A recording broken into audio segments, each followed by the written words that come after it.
Latest step in Trump's war on women, the U.S. opposes health care for survivors of rape during war.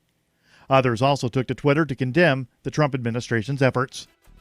The Liberty Beat is sponsored in part by Brave Botanicals, high-quality kratom and CBD at reasonable prices, with excellent customer service. Brave Botanicals is activist-owned and mission-driven, fighting for your right to consume plant-based medicine and natural remedies. Find out more at mybravebotanicals.com. And right now, Liberty Beat listeners can save 10% by using promo code SNLS at checkout. This is the latest edition of the Liberty Beat. Find us online at libertybeat.news and snls.news. Your news now continues. On Tuesday, multiple FBI agents arrested Trenton, New Jersey police officer Drew Inman, who was part of an ongoing investigation into multiple bad cops in the department. Inman and his fellow cops were seen on body camera footage attacking an entirely compliant and surrendering Chansey, Washington, and then bragging about it before lying on the police report. The Free Thought Project reports the FBI launched the investigation last year into Inman, former TPD officer Anthony Villanueva, and Mark Kiefer III over Washington's arrest. According to the Trentonian, it's unclear if Villanueva was also arrested, but an indictment filed in U.S. District Court in Trenton shows both he and Inman face multiple federal charges, including deprivation of rights under color of law and falsifying police records. As multiple videos show, Inman, Villanueva, and Kiefer were caught on body camera footage savagely beating Washington during an arrest in 2017. The USS Fort McHenry, a dock landing ship, has been stuck at sea for months, along with hundreds of Marines and sailors aboard, after dozens of crew members contracted mumps. The ship remains quarantined as officials with the Navy and Marine Corps Public Health Center conduct an in-depth investigation. The cases began to surface in December after the ship departed Mayport Naval Station in Florida. Although that was the last time at port, the Free Thought Project reports the point of origin has not yet been determined. The Navy's Bureau of Medicine and Surgery explained to Business Insider that based on clinical presentation and laboratory testing, the cases are currently classified as probable cases of mumps. Every single person aboard the USS Fort McHenry has been vaccinated against the virus, yet dozens have been infected. Even after more booster vaccines were administered, more cases of the vaccine-preventable virus appeared. Support for the Liberty Beat comes from the Conscious Resistance Network, featuring videos, news reports, and articles from a spiritual anarchist perspective. Experience the Conscious Resistance at theconsciousresistance.com. How would you like to have your business featured on the Liberty Beat? You can. Just send an email to libertybeat@snls.news for details. This is the Liberty Beat, produced in partnership with SNLS News and listeners like you. The Liberty Beat is online at libertybeat.news and snls.news. I'm Mick Murrow, reporting for the Liberty Beat, reminding you, spread liberty with a smile. To help you understand how dangerous narcotics operations have persisted despite decades of bold efforts to completely mishandle the problem, we now present The Onion Explains, the drug trade. The cartels remain as powerful as ever. Experts say that the only solution is to eliminate the demand for illegal drugs by instead getting buzzed on common household products, like cough syrup. Not only do items such as nail polish remover and model glue get you ripped if you really breathe that in, they also help shrink the market for cartel drugs. Cartels would stand to lose billions if even a third of the people using their cocaine or methamphetamine instead huffed Freon, which will knock you right on your ass just as quickly. It's easy to get by cracking open an air conditioner. If enough people realize that keyboard cleaner will put you in a insane trance and that it's just sitting there right now in your desk drawer, the costly war on drugs could very well end tomorrow. Oh!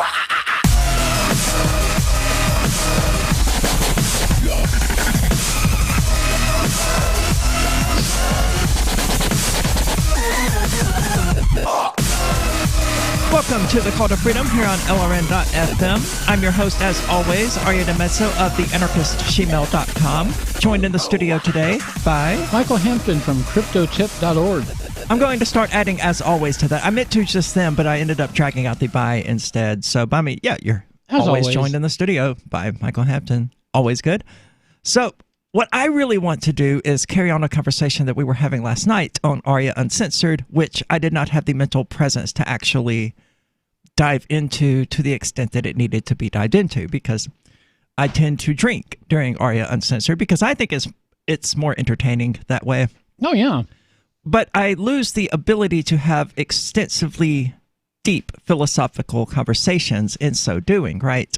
Right. So we got down this, and I don't even remember how it started, this rabbit hole of determinism versus free will. And that to me is a really fascinating topic because, I mean, in the grand scheme of things, we don't know. And physics is currently in the process of trying to figure this out. It's what they call M theory, or mother theory, the theory of everything. If they were to find such a theory, then it would explain not just why stars form, but also why I'm sitting here in the studio talking now. It would explain everything. Of course, there is a bit of a problem here in the Heisenberg uncertainty principle and quantum mechanics in general, which means that we can never actually account for all of these variables, and we don't know whether or not these events happen at random or if they're deterministic. Wouldn't you need something bigger than the universe to answer this question? You would. I mean, yeah. I mean, we can't step outside the universe and find out what's going on, obviously. So the issue with the Heisenberg uncertainty principle and quantum mechanics in general is best encapsulated by atomic decay, right? Radium and uranium, every atom actually decays over time. But let's stick to the radioactive ones because that's just easier. So these atoms decay, and a half-life is defined as the amount of time it takes for half of a given atomic mass to decay. So if you have a pound of uranium, how long it would take for half a pound to decay. Which isotope, though? 252? Don't they? Sure. I mean, it doesn't matter. I mean, they have different half-life, sure, but the exact time isn't really the point of this discussion. Okay. I'm just explaining to people who don't know what a half-life is. Okay. So if you have a pound of uranium, the half-life is the amount of time it takes for half a pound of that uranium to decay naturally. But what determines which atoms decay and which ones don't? That's one of the biggest questions before quantum mechanics today and before physicists today. Yeah, at the moment, don't we just say it's random? Well, sort of. We say we don't know. It does appear to be random, but it's also, I mean, if you flip a coin into the air, it appears to be random, but of course we know it's not. We know that there's just so many variables in that are changing so quickly that a human being can't actually calculate it. And by the time you could calculate it, the event would be over in the first place, and it would just be a matter of measuring the result. Right.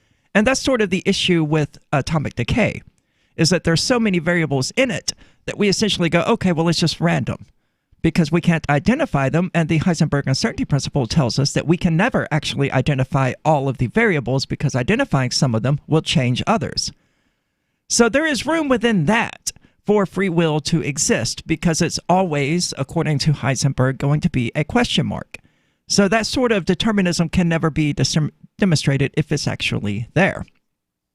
But you also have things like the wave-particle duality, which is that light, or every wave, functions as both a particle and a wave. Light is the most obvious example because we've all heard of what a photon is.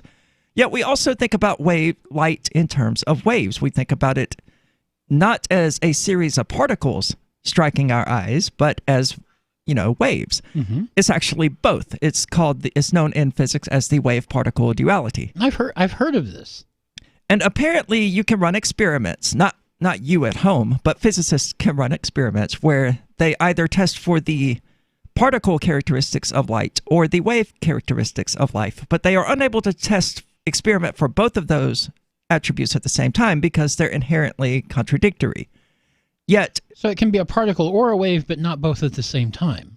They can't measure both at the same time. It appears to be both at the same time, as conflicting as that is for anyone to try to understand. But if we measure it as a particle, then we're unable to measure the wave aspects of it. Yes. And if we measure it as a wave, we're unable to measure the particle aspects of it. Again, possibly because of the Heisenberg uncertainty principle, but what seems to determine how the light behaves in this experiment is the intention of the experimenter, right? Why would they be limited to measuring the wave characteristics of the light? Because they chose to. the characteristics of the light appear to change as a result of the experiment. And this gets deeper when you start talking about the dual slit experiment, things like that, and wave cancellation, wave frequency cancellation, and how a particle of light appears to know what its surroundings are, even though it couldn't possibly have that information. So the question ultimately is, what is determining the results of these experiments? Is it the intentions of the experimenter? If so, then we are, in an almost literal sense, creating our reality. But if it's something external, it could perhaps be random and just sheer coincidence that they keep getting the results that they're looking for when they look for them. Or it could be, and I just totally lost my train of thought, and it's not going to come back. I watched that train derail, and I had a thought. I had a question I was going to ask, and then my question just went off the other tracks. Yeah, so that's interesting. Both of our minds just went totally off the rails at the exact same time. I'm going to try to... I think my question or it could be deterministic, right? Where the physicist who performed the experiment never had any choice but to perform it in that specific way, which was always going to produce that specific result. That was the final one that I was looking for. Right. Could it be both, though? Could it be the same thing as particle versus wave? Could it be free will versus deterministic until you measure it? It certainly could be. And, that's an interesting thing itself. And Nietzsche would absolutely approve of that, because one of the things he enjoyed doing, or actually one of the fundamental aspects of Nietzsche, was challenging these conflicts that we believe to be true, like the difference between truth and falsehood. That was his primary one, ultimately observing that, there's realistically no difference between the two. They're just judgment assessments that people are making based on their observations that can't be demonstrated in one direction or the other. So it's certainly true that there may not necessarily be a conflict between determinism and free will. But it was asked as a result of all of this, if determinism is true, and for all we know is not true, then everything is meaningless. I mean, what's the point? We're not making choices, so why bother ultimately? And that to me is the fascinating question that I really want to get into.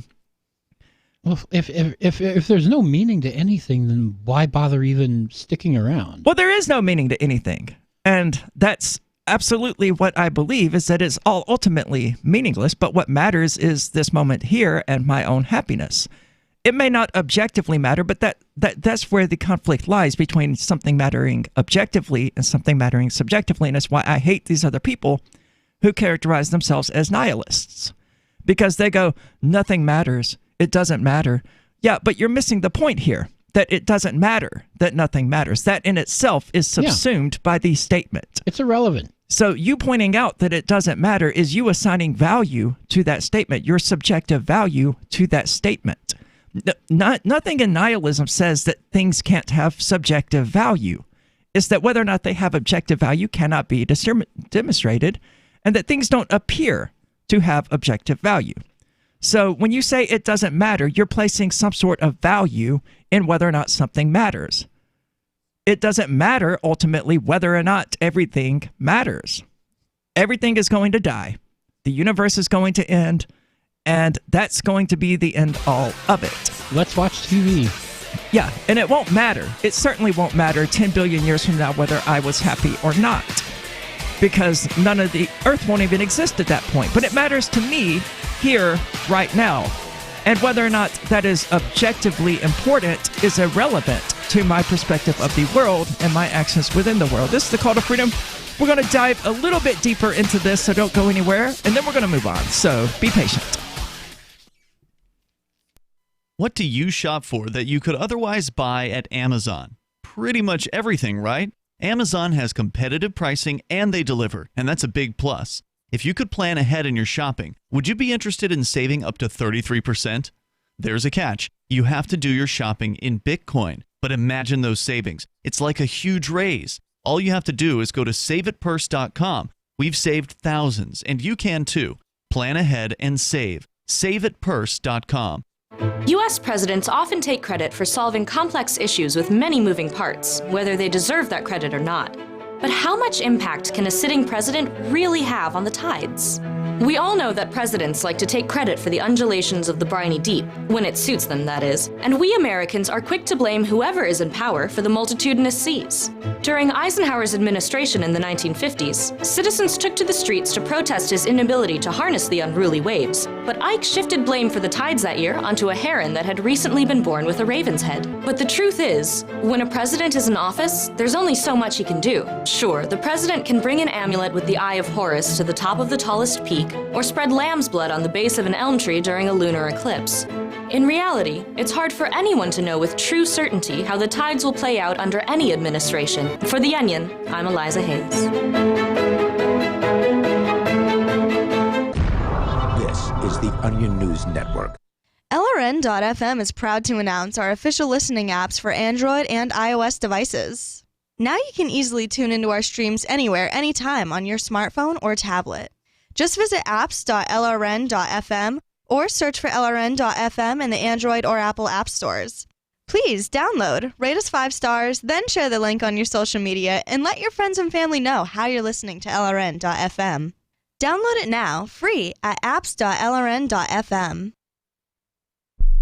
Looking for a great real estate investment? Consider New Hampshire, which is ground zero for the Liberty Movement. Your first call should be to Mark Worden from Porcupine Real Estate. He's more than just a real estate agent. He's your New Hampshire concierge. Where are the best places to live? Do you want farm, city, the burbs, or forest? Do you want a duplex or multifamily building so that renters pay your mortgage? There are homes in all price ranges in New Hampshire, and Mark can help with financing too. Invest in Liberty and property. Mark Worden can help. PorcupineRealEstate.com. There are lots of ways to listen to Free Talk Live. Our podcast has been around since podcasts began, and now the FTL feed is loaded with content besides our full show archives. Did you know that we make it easy for you to customize your podcast subscriptions? We have different feeds, one that includes only our full shows, one with just the Daily Digest, and one with just the Edgington Post. You decide what you listen to. It's quick and easy to customize your feeds at feeds.freetalklive.com. That's feeds.freetalklive.com.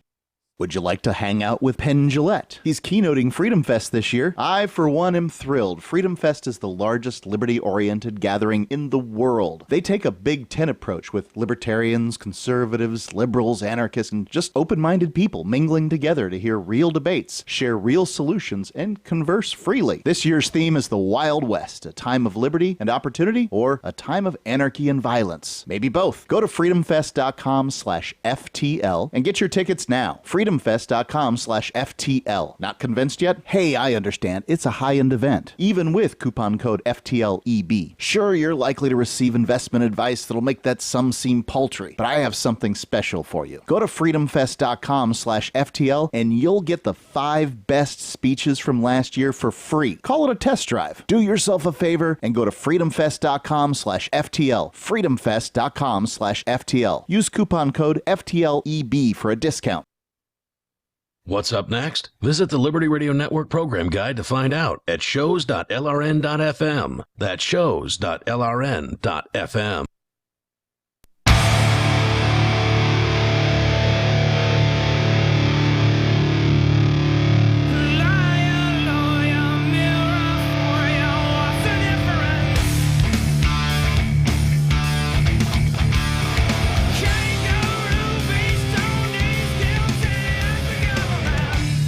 Welcome back. This is the Call to Freedom, and you're invited to give us a call at 603-283-6160. Again, that's 603-283-6160, or you can use the Discord call-in lines, which you can find at discord.lrn.fm.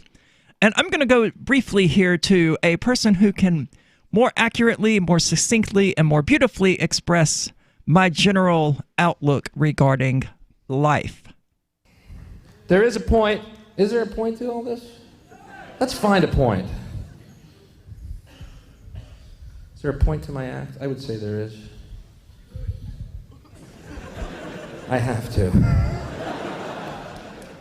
The world is like a ride at an amusement park, and when you choose to go on it, you think it's real, because that's how powerful our minds are. And the ride goes up and down and round and round. It has thrills and chills, and it's very brightly colored, and it's very loud, and it's fun for a while. Some people have been on the ride for a long time, and they begin to question, is this real or is this just a ride? And other people have remembered, and they come back to us and they say, hey, don't worry, don't be afraid, ever, because this is just a ride. And we kill those people. Shut him up. We have a lot invested in this ride. Shut him up. Look at my furrows of worry. Look at my big bank account and my family. This has to be real. It's just a ride. But we always kill those good guys who try and tell us that. You ever notice that? And let the demons run amok? But it doesn't matter because it's just a ride. And we can change it anytime we want. It's only a choice. No effort, no work, no job, no savings of money. A choice right now between fear and love. The eyes of fear want you to put bigger locks on your door, buy guns, close yourself off. The eyes of love instead see all of us as one. Here's what we can do to change the world right now to a better ride. Take all that money we spend on weapons and defense each year and instead spend it feeding, clothing, and educating the poor of the world, which it would many times over, not one human being excluded, and we can explore space together, both inner and outer, forever in peace. I love Bill Hicks. That of course, is who that was from Revelations, his last recorded performance before he ultimately sort of retired and then died from cancer. But he touched on a few things there that I think are really important. And that is the fact, we got into it last night. What's the point of challenging all of this in the first place? And it's actually in my upcoming video. What's the point of pointing out to people that eggs aren't real or that this reality, for all we know, we're just brains in a jar? What's the point of entertaining these thought experiments, right? Because they are just thought experiments. Well, the point is the emotional attachment that he was alluding to, this investment that people make in this reality, this attachment to things like bank accounts and stress and jobs and 401ks and credit ratings and all of that, that distract people from being happy. And they go on to not just attach themselves to these things that they've invested in, but also to the systems underlying them that have made those investments possible, like the state, the education system, the marriage system, all of these institutions that clearly do not work and should be torn down and replaced with ones that do. So do humans just like to stress themselves out? I mean, we're stupid earth animals, right? I mean, we're stupid little amoebas who woke up one day and was like, oh, we exist. So we've been stumbling in the dark ever since, trying to figure out what in the world this reality is. And so we established these institutions, or these people exploited us, rather, to tell us what reality is, what the point of reality is. And they first masqueraded themselves as religion, and then it sort of merged with the state. And now it's just this big conglomerate of ideology where we bow to all of these various institutions that are tied together and that prop each other up, because we're so heavily invested in this reality and this idea that this reality, it totally matters. And it's going to matter whether or not I was successful in life, whether or not I had a 401k and a rich 2.2 kids or whatever. You can't take it with you. You're dead. You're dead. You are dead. And I see absolutely no reason to believe that there is anything after my existence. And what I mean by that is that, obviously, once I die, my molecules will decay. Those atoms will go, they'll be absorbed into plants, and the molecules that comprise me, the atoms that comprise me, rather, will continue to exist in some form or another. My body's not really going to go anywhere. It's just going to change forms. But this particular incarnation, this particular product of those atoms and molecules is going to cease to exist. And with it, my ego will cease to exist, my awareness of the self. So it may go on that part of me becomes a beetle, part of me becomes a tree, part of me becomes another human being. None of that really is going to matter to the ego, to the me as I understand this person to be. And that sentience, that sapient, that awareness of existence will not continue past the moment of the death of this body. And I'm totally okay with that, because I don't see it as a particular problem. When I told my father this, in an extensive and awkward conversation, He was like, so you don't believe in anything after this life? I was like, no, I don't. He goes, that's terrible. That's so sad.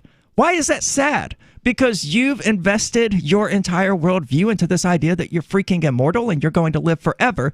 Anything short of that becomes just a complete and total waste of time. That is insanity. That is almost textbook insanity, where this life doesn't even matter. It's the one that comes next that matters. It's the eternity that people think they're going to exist within that matters, not this actual existence that they know is real.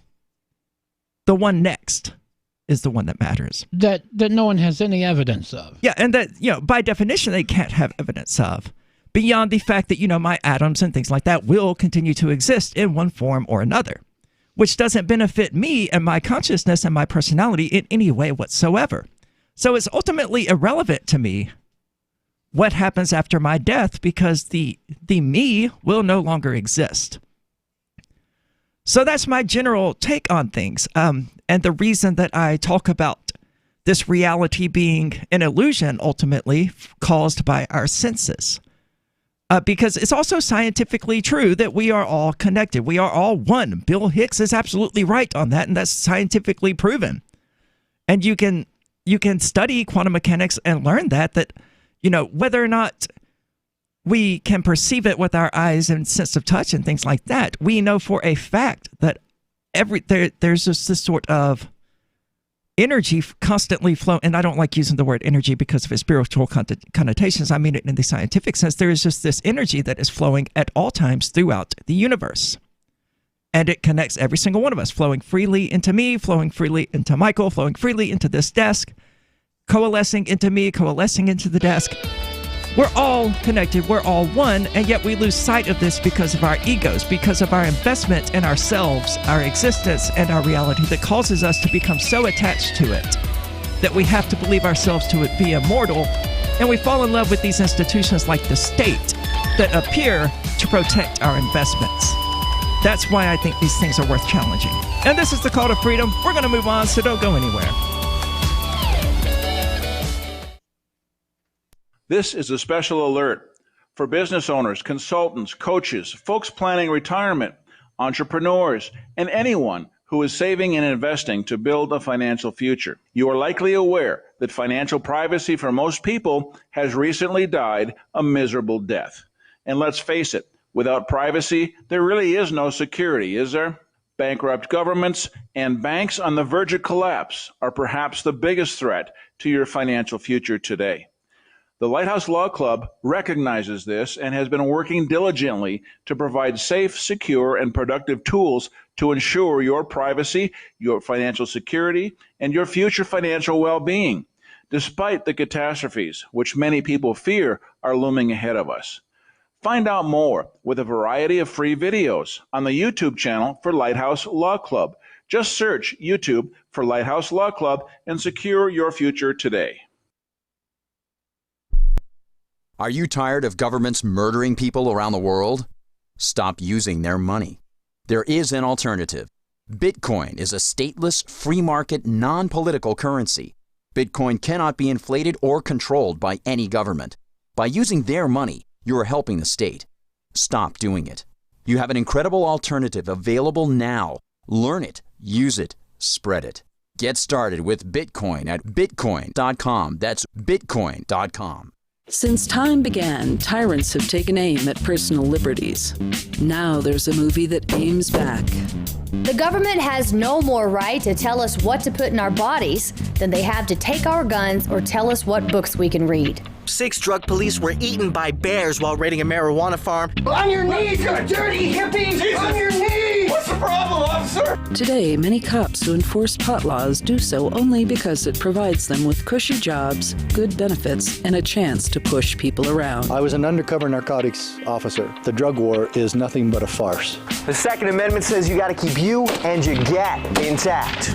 Guns and Weed, The Road to Freedom. A film by Michael W. Dean and Nima Vadadi. DVD available now at gunsandweed.com or on Amazon. That's gunsandweed.com. Makes the perfect gift. Remember, that's gunsandweed.com. LRN.FM now has a Discord. Discord is a free text and voice chat platform, and we now have our own server with a bunch of channels at discord.lrn.fm. You can join other listeners as they chat about various things during our live shows, or anytime, day or night. Discord software is available cross-platform, so you can have it on whatever device you want and take your chats anywhere. Join our Discord at discord.lrn.fm. That's discord.lrn.fm. Fact. The new NSA data center in Utah requires 1.7 million gallons of water every single day to operate. Billions of Fourth Amendment violations need massive computers and the water to cool them. That water is being supplied by the state of Utah. Fact. There's absolutely nothing in the Constitution which requires your state to help the feds violate your rights. Our message to Utah: turn it off.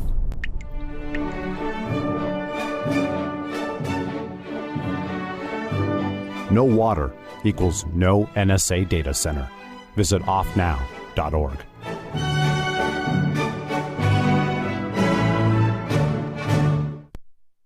Join the LRN.FM Discord for live chat 24/7 at discord.lrn.fm. That's discord.lrn.fm.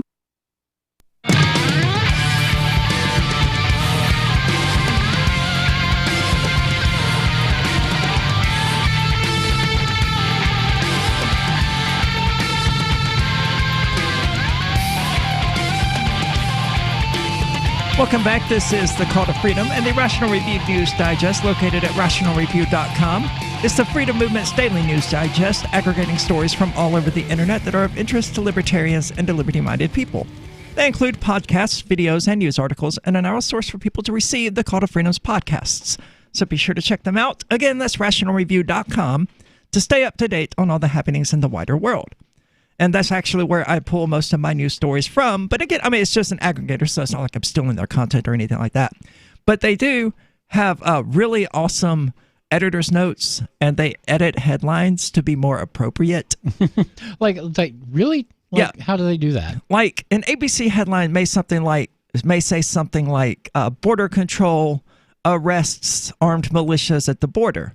And they would, for example, they would change that to something like armed gang fights with other armed gang. Okay. Which is far more accurate. That's a little more accurate. So they do stuff like that, and if you're into libertarianism, I would definitely recommend checking it out. It's a really good news aggregator. Person who is on the line, just sit tight. We'll get with you in a moment. You are on hold. So I've been told by Alaloka on DLive, who is watching us live at dlive.lrn.fm, that everything I just described sounds like Stoicism with pessimism. Or it sounds like Stoicism expressed in an extremely pessimistic way. Well, she didn't say extremely pessimistic, but pessimistic enough. I didn't realize that what I was saying sounded pessimistic. I think it sounds hopeful. This idea that nothing that we do is ultimately going to be relevant. I find that to be an enormous relief. I think the people who go around thinking that there's this eternal accounting of their deeds and their behaviors and things like that are probably the ones who are propagating the depressing message. Like, oh no, I stole a candy bar from a store when I was 5 years old. I'm going to be held to account for that. And I'm like, it doesn't matter now. You're going to burn in hell forever. Yeah, and it's certainly not going to matter in 10 billion years. No one will be there to remember it. No matter how much you screw up, it doesn't matter. No, in 1 billion years, all the water is going to boil off the planet. The sun will eventually grow so large that it engulfs the earth. Eventually, all the stars will burn out. Then all the protons will decay. And probably. Heat death of the universe. That would be the cold death. But we aren't exactly sure what's going to happen in regard to the end of the universe. It's possible that dark energy will sort of slow its momentum and that gravity will ultimately override it, bringing everything back down to a singularity, which then possibly would explode back out. For all we know, the universe is very Hinduistic and just keeps going through this cycle of destruction and recreation. I mean, we don't know, and we won't probably ever really figure it out. Not unless we find some way of escaping our universe and enter some greater metaverse and watch it happen from a distance. So while within this particular incarnation of the universe, we can't know what's going to happen after this incarnation because we require our existence in the universe to make that measurement in the first place. And we'll be dead by that point.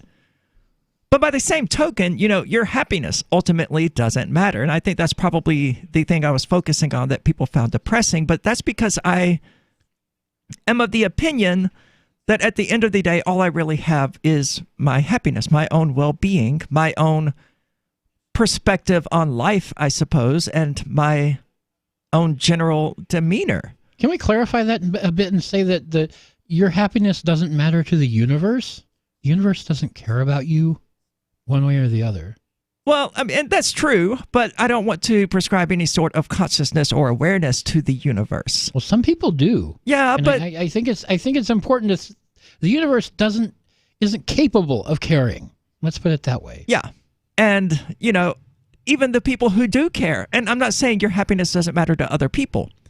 I'm doing what I criticize other nihilists of. Your happiness does not objectively matter. It subjectively matters to you, and it subjectively matters to other people. But once those subjects no longer exist, there is no one to whom your happiness will matter by definition. Now, it's you and whoever you've got. But you do exist, from what we can tell. You do exist, and you do experience happiness, and your happiness does matter to you. So it doesn't really affect anything whether or not it matters objectively, because subjectively you place value in your happiness. And there's nothing wrong with subjectively valuing things. I just think that we should not lose sight of the fact that we are making these determinations subjectively and that they are not objective. And I think that this euphemism, it's not even a euphemism, I think this conceit that we have to label our valuation of various institutions and various results of life as objectively important is what leads people down these roads that go to statism. Because they're like, my family, the continuing existence of my bloodline is objectively important, and the state will ensure that, and therefore we need to outlaw all of the drug addicts, and it just goes down this rabbit hole when you challenge that initial misunderstanding, that initial assumption that something is objectively important. That's when you are met with both a wall of intransigent resistance, because they do have a lot invested in that particular worldview. And the more someone is invested within a worldview, the more likely they are to reject anything out of hand that challenges that worldview. It's why when you tell Christians, well, here's the evidence that you're wrong, they don't listen to it. They don't have anything positive to say about it. It doesn't enter their ears.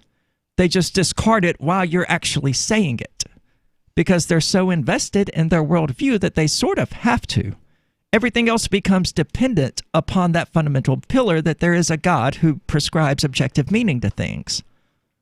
And that's also sort of what the God is, and why the God is a product of human ego. Yeah, well, God has a plan for you. That's what they tell you. Yeah, and it's a way of convincing people that this reality, their existence, their ego, their own relevance is objectively important. That's the role that God serves that nothing else has ever served, is that God can prescribe objective meaning to things. And it's true, it would be true if there is a God, that it's only objective by fiat, but in that case it wouldn't matter because he would be objective to our existence still. Right. So objective by fiat would still be objective. But of course, we don't know what that objective is. No, but theists they profess to know that there not only is a God who prescribes objective meaning to their existence, but who has told them, sometimes directly, what that objective meaning is. I think you just got got your attention drawn in by something in the chat. Yeah, it was the Twitch chat. I'm trying to parse the question, and it turned out to be a bit more convoluted than I expected. I expected a quick glance and being able to understand the question and answer it. It actually required a bit more extensive reading and thought. So, wow. Sorry about that. I will. That's impressive for Twitch. Quabina, I will read your question and prepare a response in the next segment.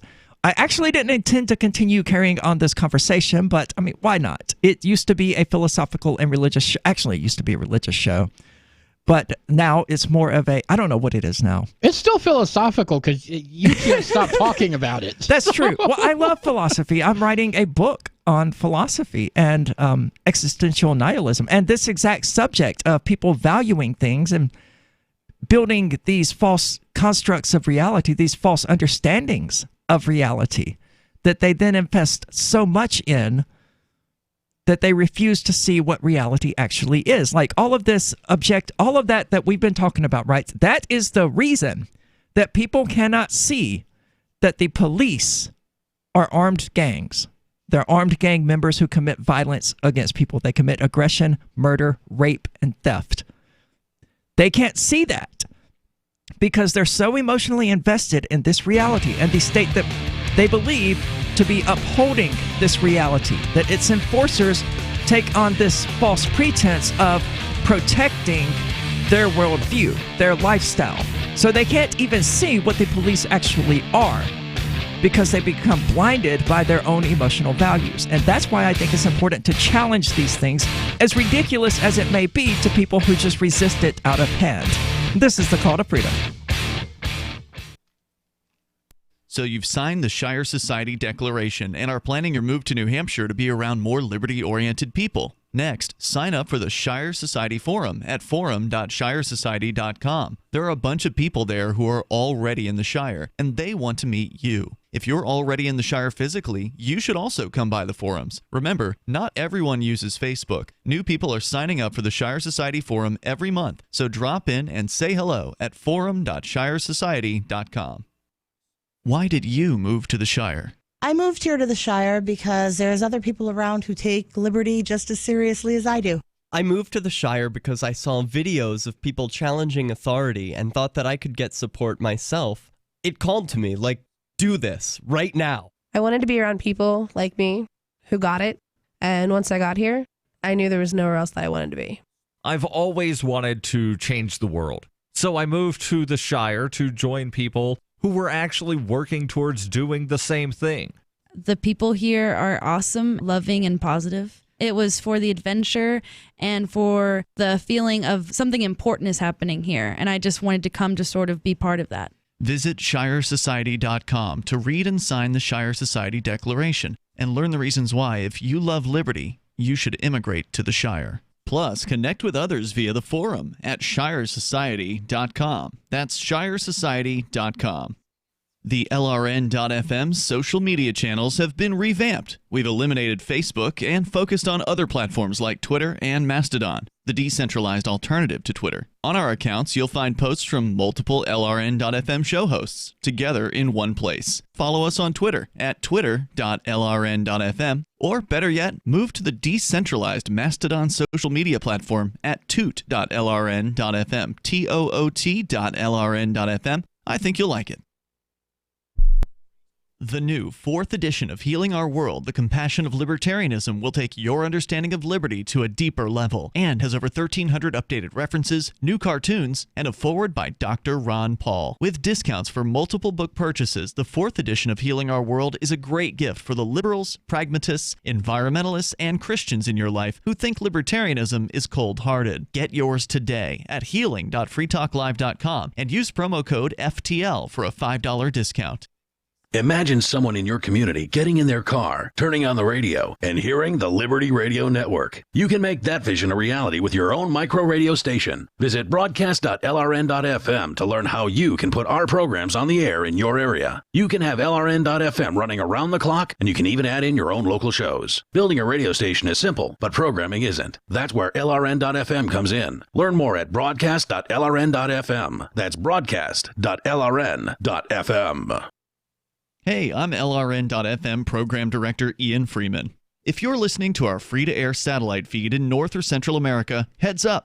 We've been on the Galaxy 19 satellite since 2010, but now our satellite provider is moving LRN.FM to a new channel on a different transponder. The current channel will stay on the air until the end of May to give you time to transition without any loss of service, so don't delay. I've posted the new channel details at sat.lrn.fm, but in case you're listening with no internet access, if you do a blind scan on your receiver, you should see the new channel at transponder 6, 11.8425 GHz, horizontal polarization, symbol rate 22,000, FEC 3/4. All that information is at sat.lrn.fm, as well as a link to our Patreon, where you can support our channels for just $2 a month. Visit sat.lrn.fm for more information about our international satellite channels, and thanks for listening to LRN.fm.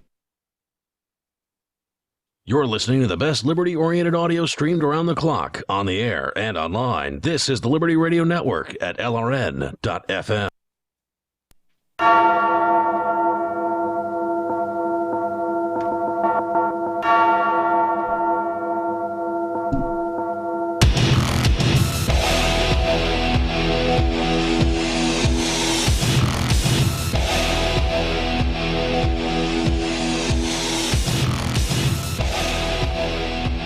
Welcome back. This is the Call to Freedom. And if you've ever wanted to have sex with prostitutes and then arrest them, or bust people for drugs and then sell the drugs on the side for a nice little bonus, or just, enjoy the power rush of being a cop without all the paperwork, then you should try the Thin Blue Line game, located at thinbluelinegame.com. It's the only card game in the world that allows you to shoot someone over a broken taillight and then escape accountability with the magical phrase, "I feared for my life." Typical GOP stuff. Get it now at thinbluelinegame.com. Assault and battery is not included. But for a limited time, you can order your copies using the coupon code CTF in order to get all shipping costs waived. So again, go check it out. That's thinbluelinegame.com. And we were asked a moment ago about how can the universe possibly not care about their happiness when they can put in an effort to acquire something and see that made manifest. Well, the difference would be that you are the actor in this particular equation. You are the one manifesting your happiness because you are the one who cares about your happiness. And therefore, the actions that you take will lead to that happiness, more often than not, anyway.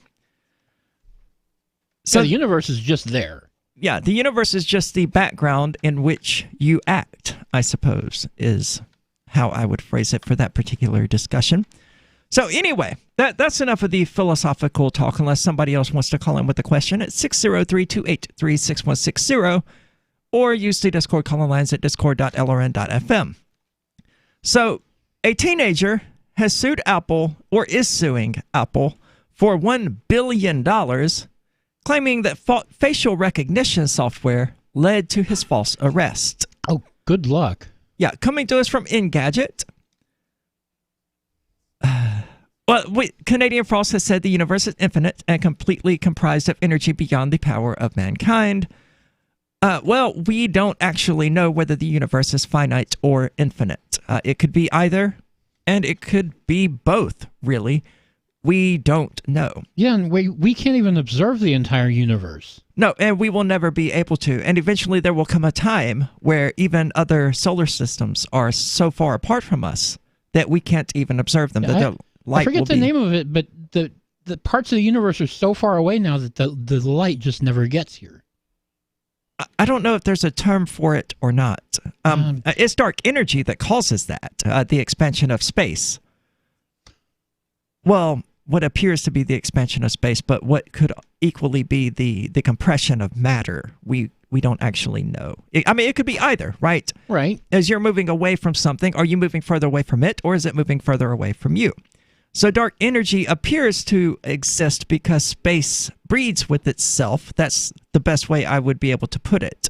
And it breeds with itself at an exponential rate, apparently. And breeding with itself is not the right terminology to use, but it's what I'm going to go with. And it sort of feeds upon itself exponentially to the degree that it's actually able to bypass the limitations of the speed of light, because it's not actually moving, it's just expanding. There's just more of it. So we don't actually know if it's infinite or finite. There may, in fact, both ideas are equally silly to actually ponder. And both of them are, it's for different reasons, right? The idea of a finite universe, that this is all that exists and there's a limit to it, is impossible to wrap our minds around.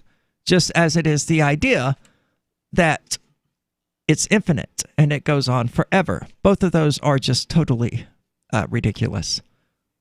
So an 18-year-old from New York has filed a $1 billion lawsuit against Apple over a false arrest he says happened because of what he believes to be Apple's face recognition system. Rev, I'm going to block you if you keep up that crap in the Twitch chat. New York PD officers arrested Osmain Ba on November 29th after he was falsely linked to a series of Apple Store thefts in Boston, New Jersey, Delaware, and Manhattan. Apparently, the real perpetrator used a stolen ID. He's still going, so it's distracting. Can't you just mute him for like the next 2 hours or something? I don't know.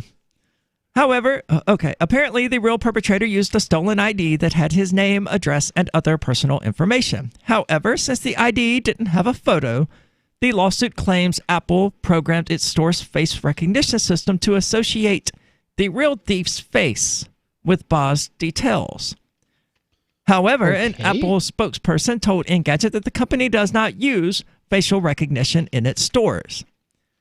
A detective that eventually examined Apple's surveillance footage after the arrest determined that the real Ba didn't look anything like the thief.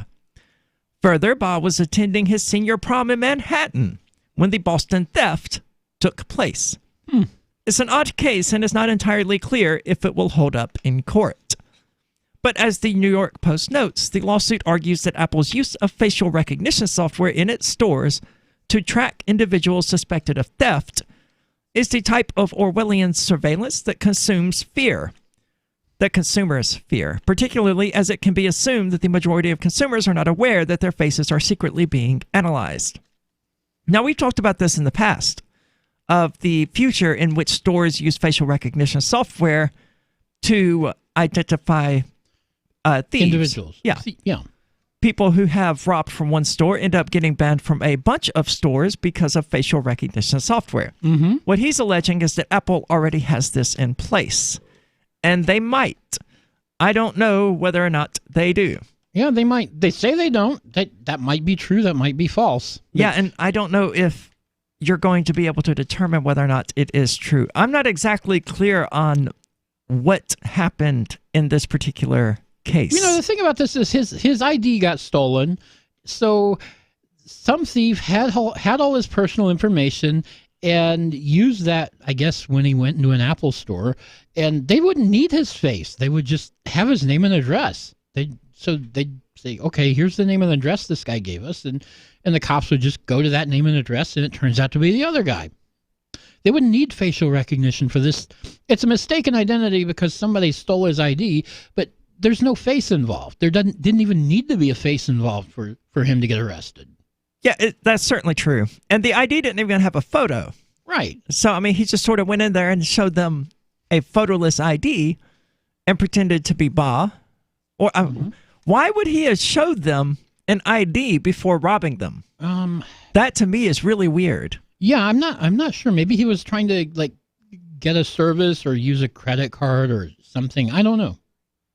And he decided to just rob them. That's so curious. I don't understand people. I don't understand why people do things like that. I don't know. Maybe he stole something but dropped the stolen ID. But whether or not, Apple is using this software, it's a reality that we are going to have to contend with in the near future. That stores are going to adopt facial recognition software. The police are going to adopt facial recognition software. In some countries, they already have. In China, in particular, they have already adopted it. And they're starting in the U.S. now. Yeah, we'll see cops wearing Google Glass for all intents and purposes, and they will be able to look at you, identify you, and link it up with the database and search you for warrants automatically. And just like with chalking tires, I would argue that this is a violation of your Fourth Amendment rights. I don't know how I would make that case. It just feels like it is.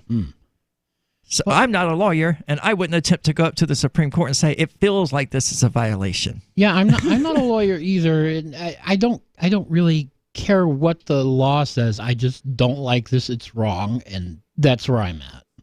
That's pretty much where I'm at as well. I don't like it. I don't like it when Facebook does it either. I don't like it when any of these companies look at my face and go, oh, okay, you're Aria Uncensored. Well, hold on. How did you make that determination? Do you have this database of pictures of me that you say that you're comparing these other pictures to? Because it sounds like you do. And that makes me a little bit uncomfortable, even though I know that you only have those pictures because I literally and stupidly gave them to you. Yeah, that was our mistake. But I don't think any of us were anticipating that adding these pictures to Facebook and things like that would ultimately be used in this way. We were sharing them with friends and family, not for Facebook to use them to develop facial recognition software that's ultimately going to be used by the state. Now, we probably should have seen it coming. Yeah, we probably should have, but, we didn't. Yeah, but we didn't. I like how Facebook is becoming more and more like MySpace. Like, now you can add your favorite songs and things like that for people to listen to when they go to your Facebook. It's like, oh, MySpace did this 20 years ago. Yeah. Maybe not 20 years ago. 10. Yeah, 10 years ago. And it was a cool feature then. I'm not sure whether it actually belongs on Facebook. I mean, what's next? Being able to edit the CSS of our Facebook like MySpace pages? did, yeah. So, Facebook, you suck, and you make this facial recognition thing possible. This is the Call to Freedom. Don't go anywhere. We'll be back in just a moment. So the protection of life, liberty, and property is what the Free State Project is all about. But it's an effort to move 20,000 people who understand. It's about demonstrating to the entire country that, yeah, we can have a free market, a truly free market. Making it just a freer, great place to live.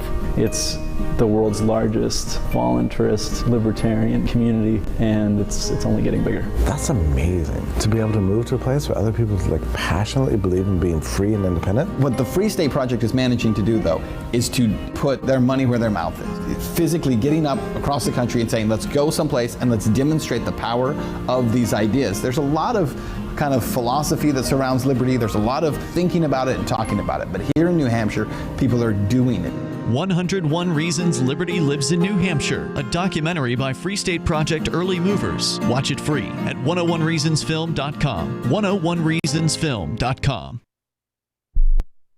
Did you know we've taken our LRN.FM telephone listen line to a new level with the LRN.FM audio on demand line? Now you can call 712-770-8447 anytime and listen to LRN.FM's live feed. And you can listen to a bunch of our original shows on demand. Long distance fees may apply. Just dial 712-770-8447 and choose from the menu. 712-770-8447. Cell 411 is a free app for Android and iOS that replaces government-controlled 911.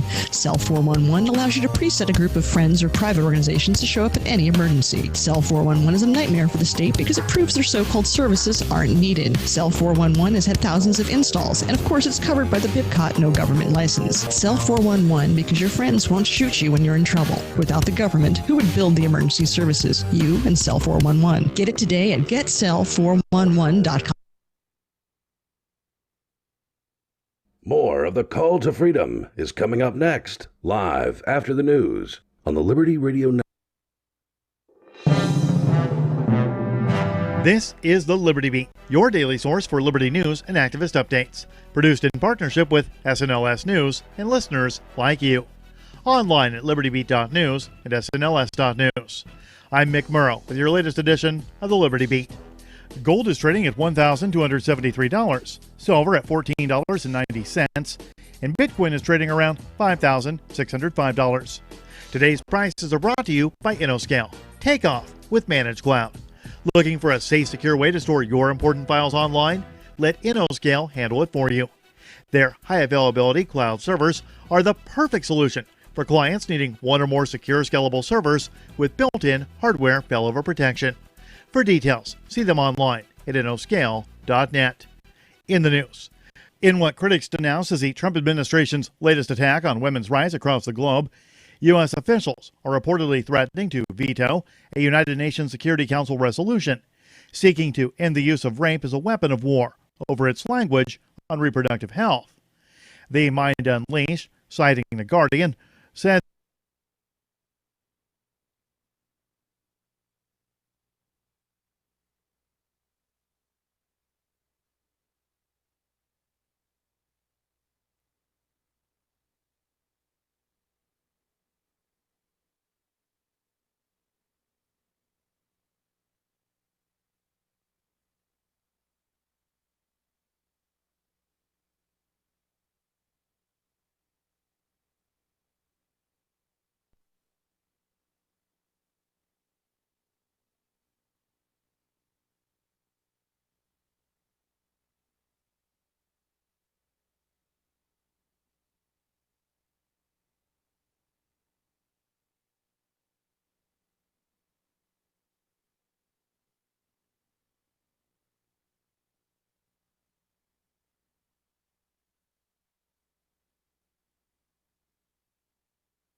As a police officer, I constantly live in fear that I might be filmed brutalizing a civilian. It's something you know from the time you're a cadet. The slightest civil rights infraction in front of anyone who's looking, and the next thing you know, you're surrounded by cameras and trending on Twitter. No cop should have to worry about that. Practically every precinct I know has somebody serving desk duty just for acting on deeply rooted prejudices when somebody had a recording device on them. It happened to my partner, and it even happened to our own captain. One day he's just kicking an unarmed pedestrian in the ribs when all of a sudden people with cameras are everywhere, and then they just start shooting what he was doing, all 6 minutes of it. I can't help but think sometimes that could have been me ending up at that desk job. You never know which day of total impunity will be your last, but for a cop, that's just our daily reality.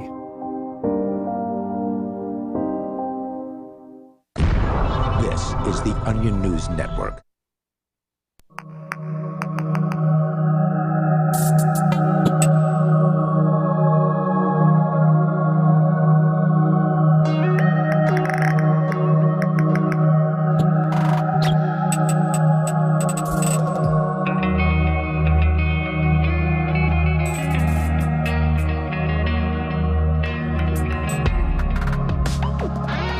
Welcome back. This is The Call to Freedom here on LRN.FM. I'm your host, as always, Aria DeMezzo, excuse me, of Aria Uncensored, which airs Tuesday nights at 10 o'clock p.m. Eastern Standard Time. It's totally uncensored and really fun to do, so be sure to check that out next time at dlive.lrn.fm and twitch.lrn.fm.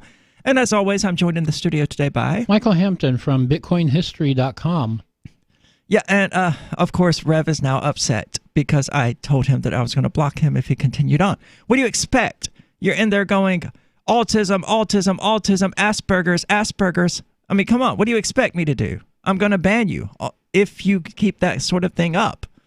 I don't have the patience or the desire to sit there and listen to somebody insulting me in this manner, calling me effectively mentally retarded because they don't like what I'm saying.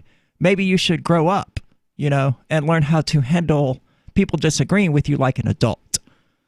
So anyway, now that that's out of the way, coming to us from The Guardian, Brunei is defending its decision to stone gay people to death in a letter to the European Union. So they wrote a letter to the European Parliament defending its decision to start imposing death by stoning as a punishment for gay sex, claiming that convictions will be rare as it requires two men of high moral standing and piety to be witnesses. What? So wait a minute. So you can get stoned to death for gay sex, but two other men have to witness it. Yes. How would anyone ever get convicted then? I don't know. Unless it was like, I don't know, a foursome and two of them turned in the other two? But, I don't want to spend a lot of time thinking about the logistics of how that could come about. Yeah, honestly. You're right. I don't either. In a 4-page letter to MEPs, which they didn't actually link, alarmingly enough, or interestingly enough, I'm sure it can be found online, the kingdom's mission to the European Union called for tolerance, respect, and understanding with regard to the country's desire to preserve its traditional values and family lineage. The new penal code, which also provides for the amputation of thieves and whipping of people wearing clothes associated with the opposite sex. Oh, hello, Aria. That's transphobic, Michael. Yeah, I know. I am wearing the clothes of my appropriate sex, didn't you know? Your appropriate gender. Exactly. Yeah, but don't tell other trans people that. They get triggered really easily. Despite international condemnation, they are continuing with this. But in the letter, the kingdom claimed the outcry is due to a misconception that it wanted to clarify. The criminalization of adultery and sodomy is to safeguard the sanctity of family lineage and marriage to individual Muslims, particularly women. I don't. What? Yeah. Are they suggesting that their women are so awful that all the dudes are turning gay? That's what it seems like to me. Are they suggesting that women are having sex with other women and they want it to stop? Who wants that to stop? This guy apparently. So the penal sentences of had, stoning to death, and amputation imposed for offenses of theft, robbery, adultery, and sodomy have extremely high evidentiary threshold, requiring no less than 2 or 4 men of high moral standing and piety as witnesses, to the exclusion of every form of circumstantial evidence. 2 or 4 men. Which is it? I assume. I mean, I assume that's some kind of translation problem. Yeah, I assume that's supposed to be 2 to 4 men. It is not Sharia law because Sharia law is voluntarily submitted to. If a state is holding you to it, it's not Sharia any more than it's Christianity for the United States to impose Puritan law, as they are still doing. Sodomy laws were only repealed in the state of Mississippi in like 2012. It may have been 2007. I'm not entirely sure. I should know. I don't. Actually, I shouldn't know because I really don't care what the state says is legal or illegal, especially in regard to things like that. No, stay out of my bedroom. Yeah, I mean, absolutely. I mean, that's really not a hard concept, I would think. But, so many of these religious people, they do have this mindset that because they think something is morally wrong or morally reprehensible, that they have to make it illegal. Because they find it distasteful or disgusting or whatever, they forget that the bounds of their own moral maxims apply only to people who submit themselves to those maxims. And if you are forcing people to be what you think is morally good, then not only are you morally wrong, often by your own moral code, but they're not actually morally good. It comes back to the question of just because I think charity is good, it doesn't make it morally good for me to put a gun to someone's head, steal from them in order to give to a charity. No. That's still morally wrong. It's not quite the same thing as giving to charity myself. So it all stems from this idea that the end justifies the means. And that's something I dispute entirely. I think that the means should be justified by itself. And that if you have to do something evil in order to achieve something good, then you have neither brought more good into the world or successfully achieved good. So neither was inappropriate for me to even say there. But, this is live radio, so I got to do this off the cuff. Yeah. You have only succeeded in doing evil. So Brunei, a British colony until 1984, I wonder if there's some link here between the increasing Muslim theocratic nature of Brunei and the fact that they were a British colony. A lot of places in the world were British colonies. Yeah, like Saudi Arabia, which is very similar to Brunei in its similar Don't even get started on the Middle East. Practically all of it was British colonies, and when they left, they just drew lines in arbitrary places where they didn't really belong, and that's why there are so many wars there. Yeah. But it was coupled with a very high standard of proof of no doubt at all for all aspects, which I would ask the question, why isn't this the case with any criminal allegation that is made against someone? Good question. Why aren't you holding the person accused of listening to rock music to the same evidentiary standards as you are holding people who engage in homosexual acts? If indeed they are actually holding themselves to these high standards of evidence, these almost impossible standards of evidence. Because how would you would have to actually watch this gay act happen in order to testify, according to what they're saying, in order to testify that it happened. You'd have to see it. Yeah, you couldn't simply speculate on it and say, okay, well, these two men went into this hotel room together. They were there for 45 minutes, and then they came out topless. That would not be enough, according to the standards that they're outlining. So the question, really, if what they're saying is true, is how in the world would they ever prosecute this? It's more of a statement of intent or a statement of dislike. But that doesn't make it any better, because I don't want any state government stating, I don't want any state. This law shouldn't exist. This state shouldn't exist. No, certainly not. And if it's going to exist, as we were talking about yesterday, well, I don't think it can exist without doing these basic things. But a lot of people are okay with, criminalizing murder and things like that. I am not.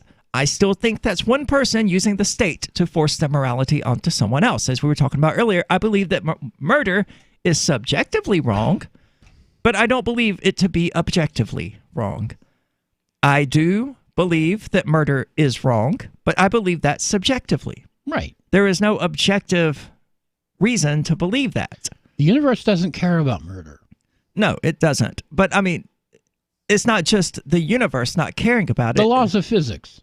Well, I don't even know if I would say that. It's just, there is no objective valuation to anything as far as we can tell within our universe, and this would certainly include morality. A lot of people lose sight of that, and I've seen people say with a straight face that all values are subjective, but pedophilia is objectively wrong. Well, no, I'm sorry to break this to you. It's only subjectively wrong, because all values are subjective, and wrong is a value that you are ascribing to it. I would agree that it's wrong, but my agreement doesn't make it objectively true. This is the Call to Freedom. We're going to talk more about Renee, so don't go anywhere.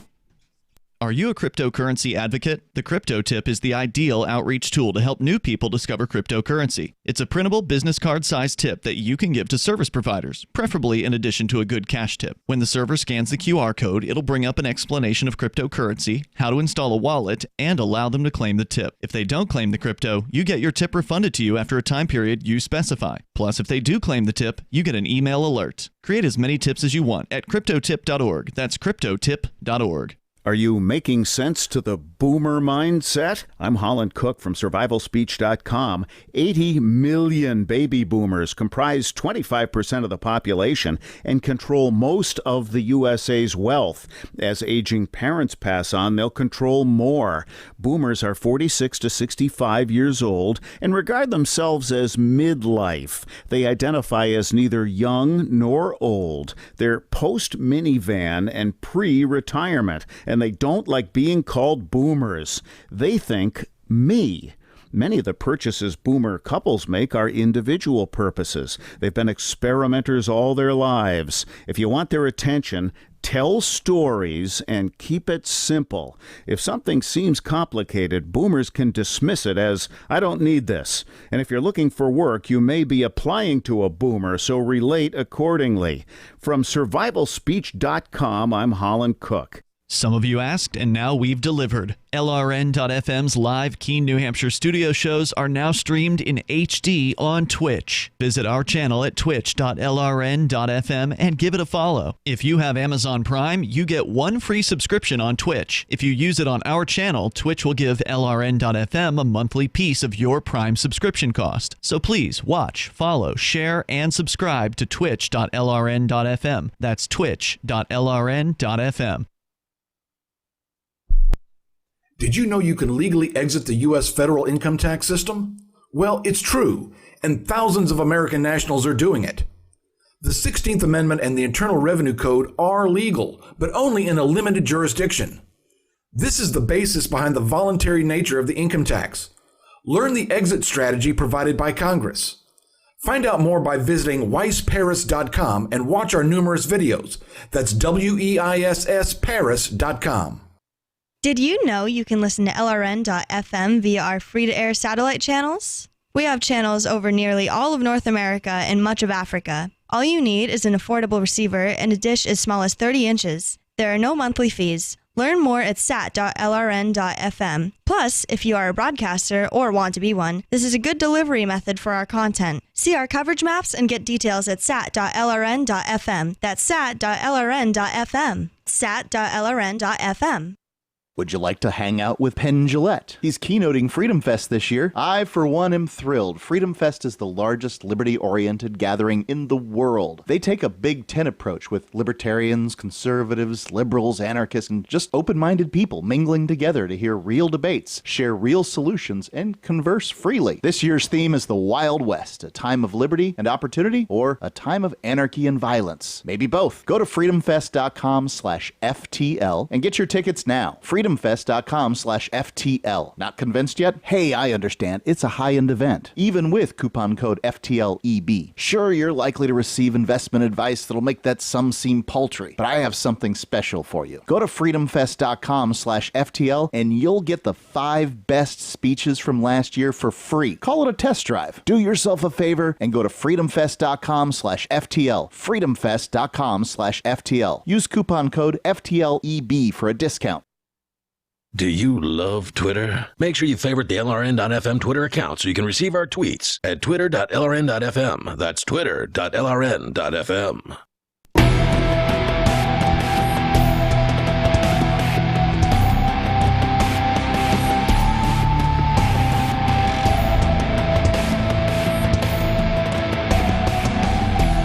Welcome back. This is the Call to Freedom, and as always, you're invited to give us a call at 603-283-6160. Again, that's 603-283-6160. Or if you want clearer quality, you can use the Discord call-in lines, which you can find at discord.lrn.fm. Speaking of calling in, we are joined now by telephone by the creator of this show, actually, Will Coley, who is not within the studio with us at the moment, and for the foreseeable future isn't with us here in the studio. Will, how's it going? You caught us right in the middle of a discussion. You're hot. I'm hot. It's like 88 degrees down here right now. Wow, yeah, that is hot. That's a little warm. It's a little chilly here today. I'm driving past a palm tree farm. Wow. Well, it's about 50 here, so I guess that's a little better. It is. I mean, it's felt great here throughout the last week. It's a bit chilly today. But overall, it's been feeling great lately. I think we're finally within spring, and winter has finally over. Yeah, it's mud season. It's not really that muddy, though. Right, mud season. It's very gray. It's been acting like it wants to rain and thunderstorm and things like that, but it hasn't really yet. Yeah, it's been some rain, but yeah, it's been a little drier than I think it usually is. So you caught us in the middle of a discussion about Brunei, which is, eerily appropriate considering you're a Muslim, and it at least on the face calls itself a Muslim country and uses Islam as a justification for enforcing state law on other people, which, as we pointed out to people a moment ago in the D-Live chat, is not Sharia law, no matter how much they call it that, because Sharia, like Christian law, is something that one has to voluntarily submit to. Well, not only that, but one of the rulings is that there is no hudud or had without a khalifa. And there is no khalifa. There is no centralized, I guess you could say, like Muslim leadership that all the Muslims look to. There are all these mini nation states. And there's nothing in the fiqh, in the jurisprudential writings of the last 1,500 years that allows individual governorships, so to speak, to kind of create their own national law and stuff like that. It's unprecedented as far as Sharia is concerned. Now you've got these other states, these nation states. Most of them, kind of like you said, were created by the colonial powers. Like Saudi Arabia is Arabia of the Saud family, but that's not even like, according to the religion, it's only supposed to be called Al-Arabiya. The British put the Saudis in charge of that area, and they basically were the barefoot inbred hillbillies of the desert. Like, they were looked down upon by other Arabs as being backward and inbred and violent. And the Brits were like, well, we should give them a lot of money and weapons so they will help us overthrow the Ottomans.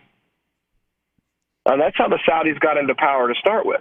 I mean, most of your modern, quote-unquote, Muslim nation states, their leaderships were either directly or indirectly put into power by Great Britain, France, the CIA, these different groups. Right, which causes them to lose their sort of cultural identity, I would imagine, which is why there's so much overcompensation once they begin to establish, quote-unquote, independence from these colonial powers, where they, because they weren't allowed to truly practice their religion under British rule or American rule or whatever, they go in the exact opposite direction. Well, they create these hybrid systems where what they do is they take the HUD punishment and they put them in a statutory legal system similar to a Western system that they're not meant for. They're meant for a legal system where circumstantial evidence is inadmissible. Not that it doesn't count, but it's circumstance. You can't take like in the U.S. court, you can convict someone based on circumstantial evidence. In an Islamic court, a judge would throw out a case if all you had was circumstantial evidence. Okay. It's part of the judge's job, is to look at the case and go, do you have anything better than circumstantial evidence? No. Well, then you don't have a case. Have a good day. So you were saying that we were correct in our assessment that they intentionally set the threshold of evidence on this particular act intentionally high. And what you're saying, what you said during the break was that the people of moral upstandingness, or however they phrased it, have to actually witness the act of penetration.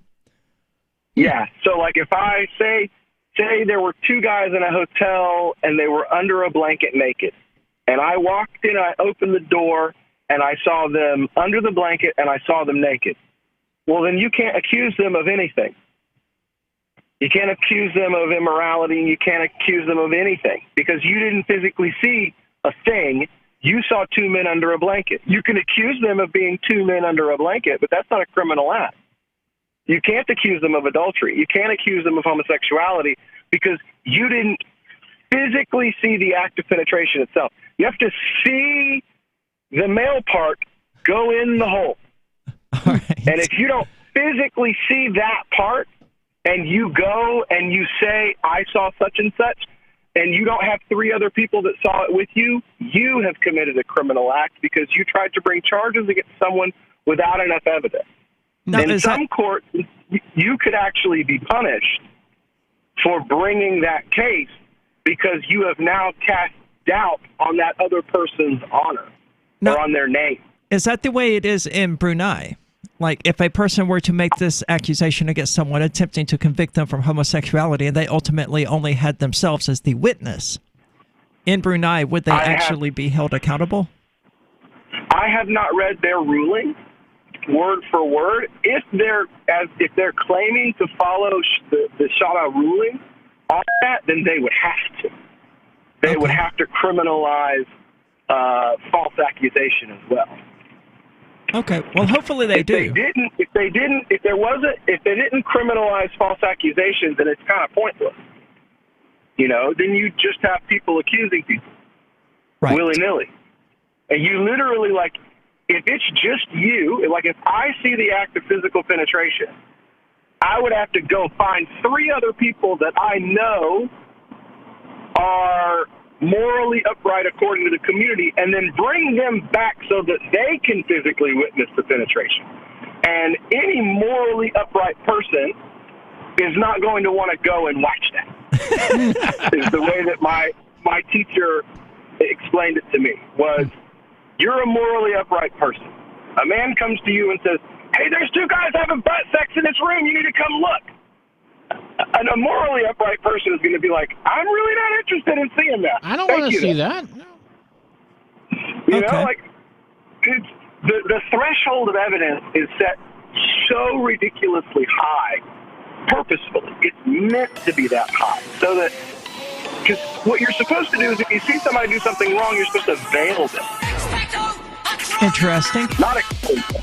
Well, we'll be back with more of Brunei and Will Coley weighing in on the subject because he is, of course, the expert on Muslim territories and Muslim law. So don't go anywhere. This is The Call to Freedom. We'll be back in just a moment.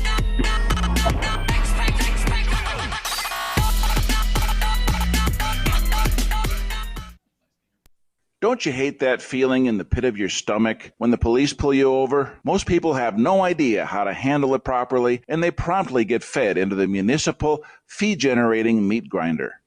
Or maybe you recall that feeling you get when you go to the mailbox and see one or more letters from the IRS. You get a sense of impending doom, don't you? So let me ask you, if you could learn how to use the law to beat the IRS, traffic tickets, almost any courtroom scenario, collectors, credit card debt, and even mortgage debt because of fraud perpetrated against you, would that be worth knowing about? Don't laugh. Investigate. Check out the life-changing benefits of the Lighthouse Law Club at their website, lighthouselaw.club. That's lighthouselaw.club. And while you're at it, visit the Lighthouse Law Club YouTube channel. You might be in for a pleasant surprise. Are you tired of your taxes funding endless occupations around the world? Antiwar.com is run by people who understand that wars abroad become wars at home, wars on our freedoms. Antiwar.com is dedicated to bringing you the latest in news, views, interviews, and reviews from the top movers and shakers in the anti-occupation movement. Antiwar.com has it all, from thorough foreign policy analysis to interviews with whistleblowers who used to run the military-industrial complex. Anti-war, pro-free market. That's antiwar.com. Free Talk Live. And I still swore to the Commander-in-Chief. What oath is higher I'm not to going to you? stand up and go AWOL because, I don't believe Well, in wait, what's nobody going said you on had to or go whatever. AWOL. Did you swear 2 oaths, one to the Commander-in-Chief and then one to the Constitution? You swear one to the Constitution as your Commander-in-Chief as your executive order. Which part of the far oath is the priority? Is it upholding the Constitution? Well, so whatever the Commander-in-Chief says is what goes. It That doesn't sounds like a matter cult of personality to It me. doesn't matter if it's unconstitutional. This what the is a nation Commander-in-Chief of says. laws, supposedly, I was told, and since the Constitution's the highest law in the land, if the Commander-in-Chief Apparently the chief violates is. that piece of paper, then you should, as a person who arrest swore an him. oath to that Constitution, go in there and arrest him. Okay, well, you're making sense. Yeah, I'm trying. Free Talk Live, 7 nights a week from 7 to 10 Eastern, live on the Liberty Radio Network at LRN.FM. Now that you've found the Liberty Radio Network at LRN.FM, you may want to help expose others to our great programs. To assist you in doing so, you'll find resources at promote.lrn.fm, including details on how to get a free bumper sticker, quarter-page flyers you can print out and distribute, banners for your website, as well as files that will allow you to make your own custom banners and graphics. Visit promote.lrn.fm and help bring new listeners to the Liberty Radio Network. That's promote.lrn.fm. Is spreading the message of liberty, cryptocurrency, and peace around the globe worth $2 per month to you? As you may already know, in addition to our internet feed, LRN.FM broadcasts on free-to-air satellite across North and Central America, as well as Sub-Saharan Africa. And we've been available on satellite for free 24/7 since 2010. The LRN.FM free-to-air satellite signal is reaching some of the most oppressive regimes in the world, and there's no doubt our ideas are making an impact. You can learn more about the channel's impact by watching the 3-minute video at fund.lrn.fm. If you'd like to help free minds globally with our ideas of liberty, cryptocurrency, and peace, you can donate as little as $2 per month via fund.lrn.fm. You can help us continue and expand our satellite broadcast to multiple continents. Visit fund.lrn.fm today, and thank you for your help. Don't forget to share the link on social media. That's fund.lrn.fm. You can put the Liberty Radio Network on the air in your area. Visit broadcast.lrn.fm to learn how. Broadcast.lrn.fm.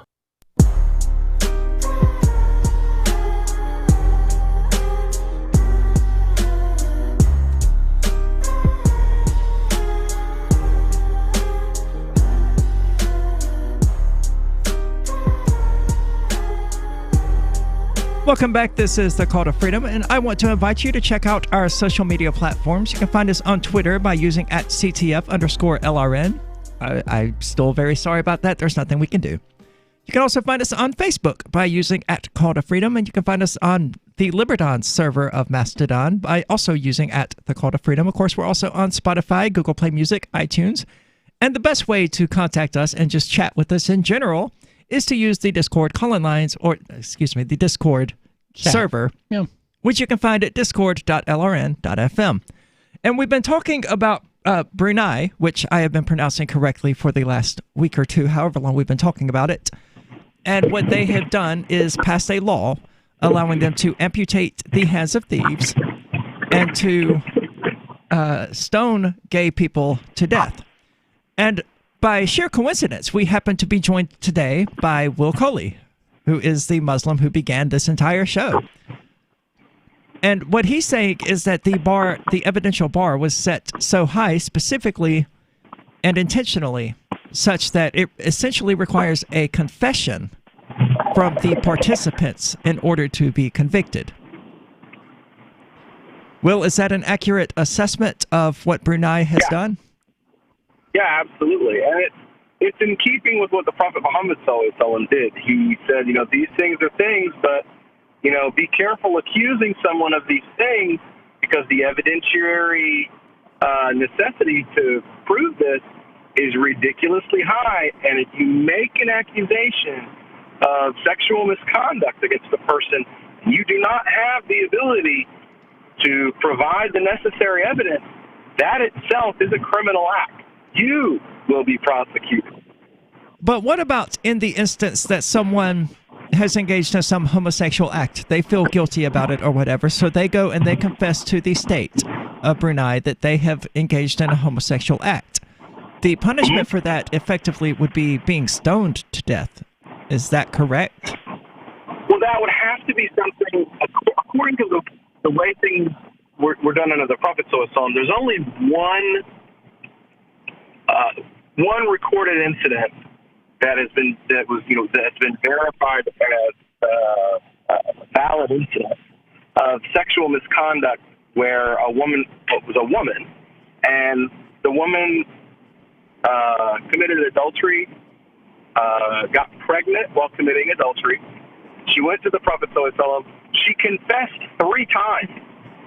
He refused. He didn't want to take her confession. He tried to refuse to take the confession.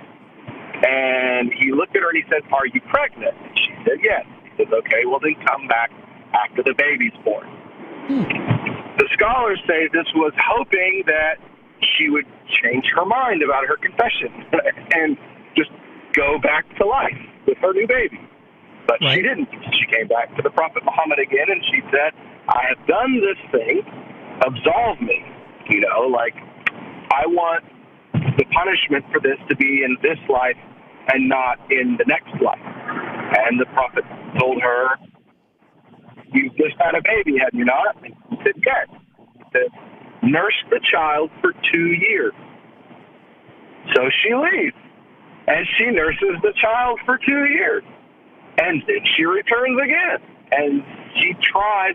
And this time, again, when she confesses, he turns his face away from her. And he's trying to ignore this confession. He doesn't want to take the confession. Right. And she insists 3 times. She insists that he takes the confession. And he takes the confession. And she asks to be absolved in this life. And he fulfills her request, and she is executed for the adultery. And one of the people, they called him the companion, mocks her and is immediately chastised for it. In what way did he mock her? Well, basically, he says for God to curse her for her sin. And Muhammad immediately was like, "No, you do not say." This woman was so repentant for the thing that she did that she volunteered herself after many times of being turned away. And basically repentance and a personal feeling of guilt that deep is so pure that it could forgive every sin that was ever committed in this city. Another part of that is that had she decided, say, in the middle of the sentence, that wasn't what she wanted, the sentence has to be stopped. You cannot say there was in a similar situation, I cheated on my wife. Right. And was found guilty of cheating on my wife. And said, "You know what? I'll take the punishment now." And then 30 seconds in, I change my mind. I can do that. And you cannot continue with the punishment because I've withdrawn my consent to that. Yeah, Brunei has noted that the confessions can be retracted.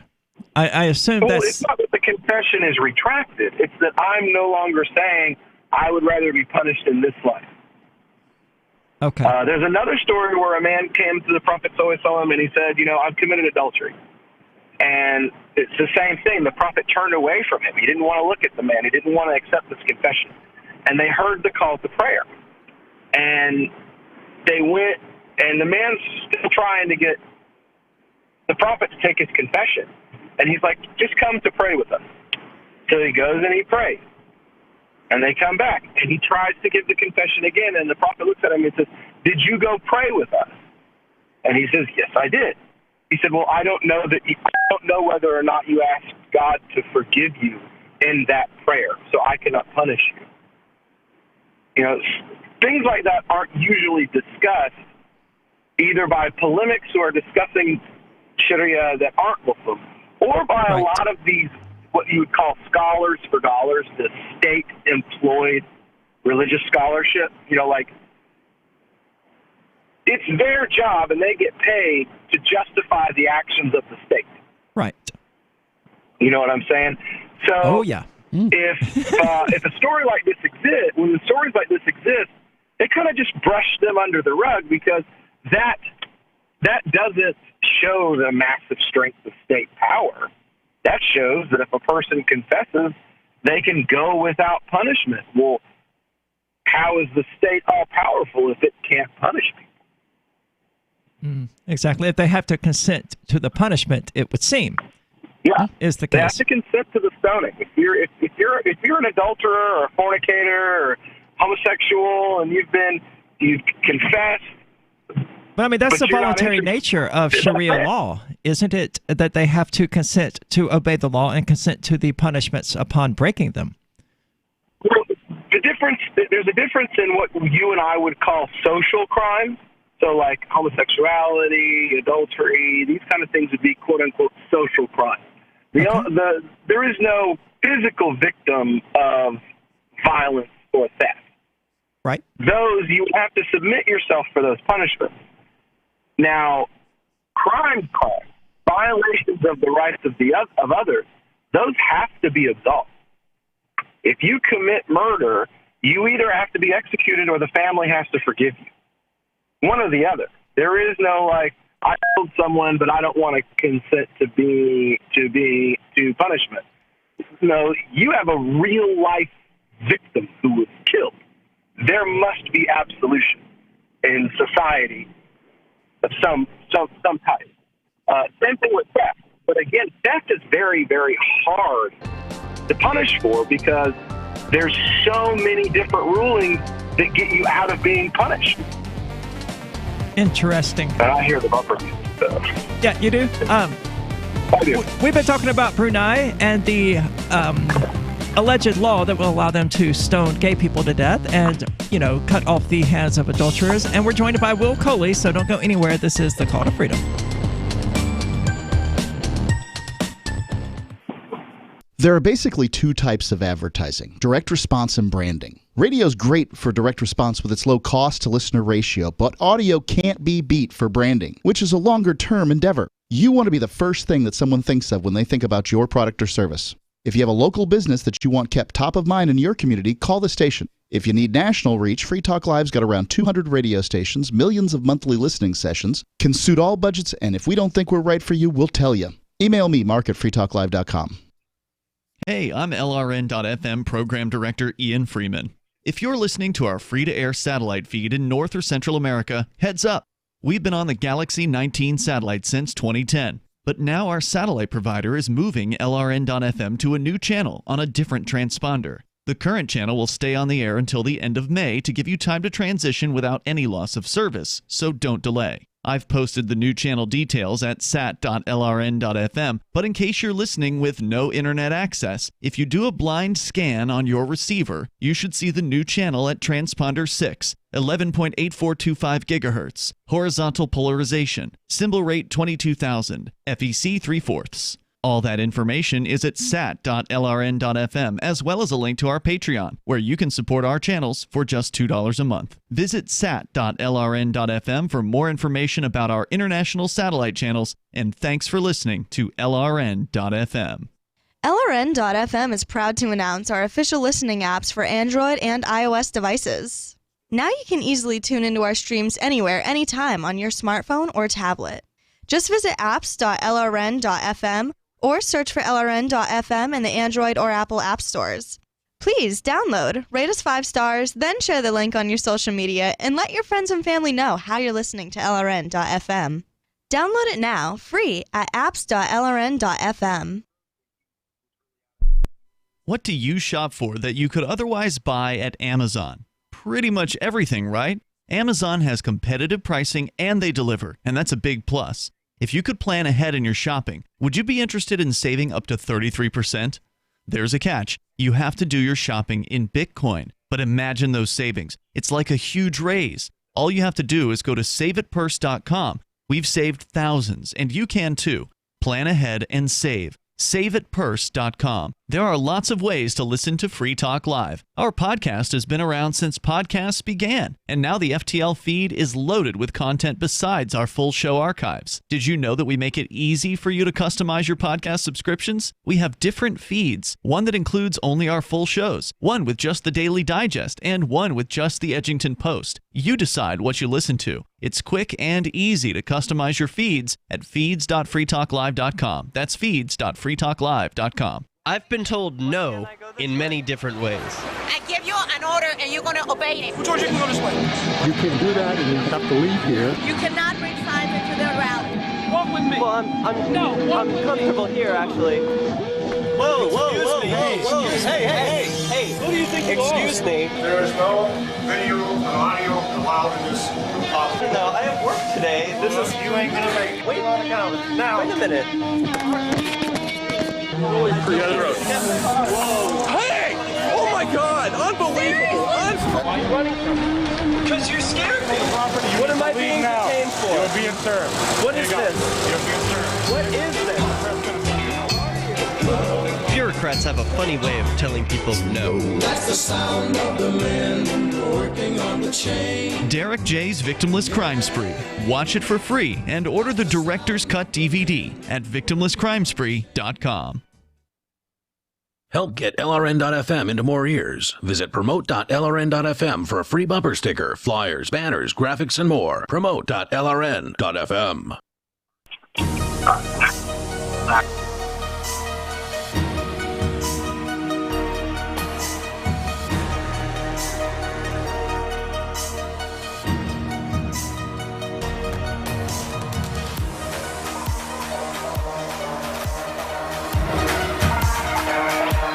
Welcome back. This is The Call to Freedom, and I'd like to remind you that our podcasts have moved and are no longer to be found at Spreaker.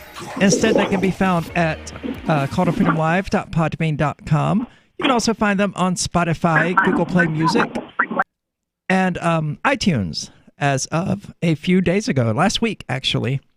And we've been talking about Brunei and its latest legal shenanigans, so to speak. There is a lot of background noise there, Will. And as I just alluded to, we are joined by Will Coley, founder of the show and Muslim who is an expert on exactly these topics. In as much as, anyone is an expert, I want to add that qualification because Will, I don't think, would call himself an expert. Right. Very true. My teachers wouldn't even call themselves experts. Right. Right. They call themselves, I'm a student. There we go. I like that. I'm a student. I certainly like that kind of humility being endemic in the philosophical culture of Islam. Well, it's supposed to be, at least. Right. There's a lot of us that are quite the opposite, but, Yeah, well, that's always true. True among atheists, true among Christians, true among the Jews, true among everyone. There's always that one arrogant blowhard. Yep. It appears to be especially dominant among atheists, actually, is that, arrogance just totally subsumes everything else. But anyway, so we've been talking about Brunei and the death penalty that they have set up that requires 2 to 4 people, according to the letter that Brunei sent to the European Parliament. It requires 2 to 4 people of moral upstandingness to... That means someone who's never been that means someone who's never been caught lying in their entire life. Never caught stealing, never caught doing anything that would be seen as immoral in the public view, which is also very difficult to find, particularly in this day and age.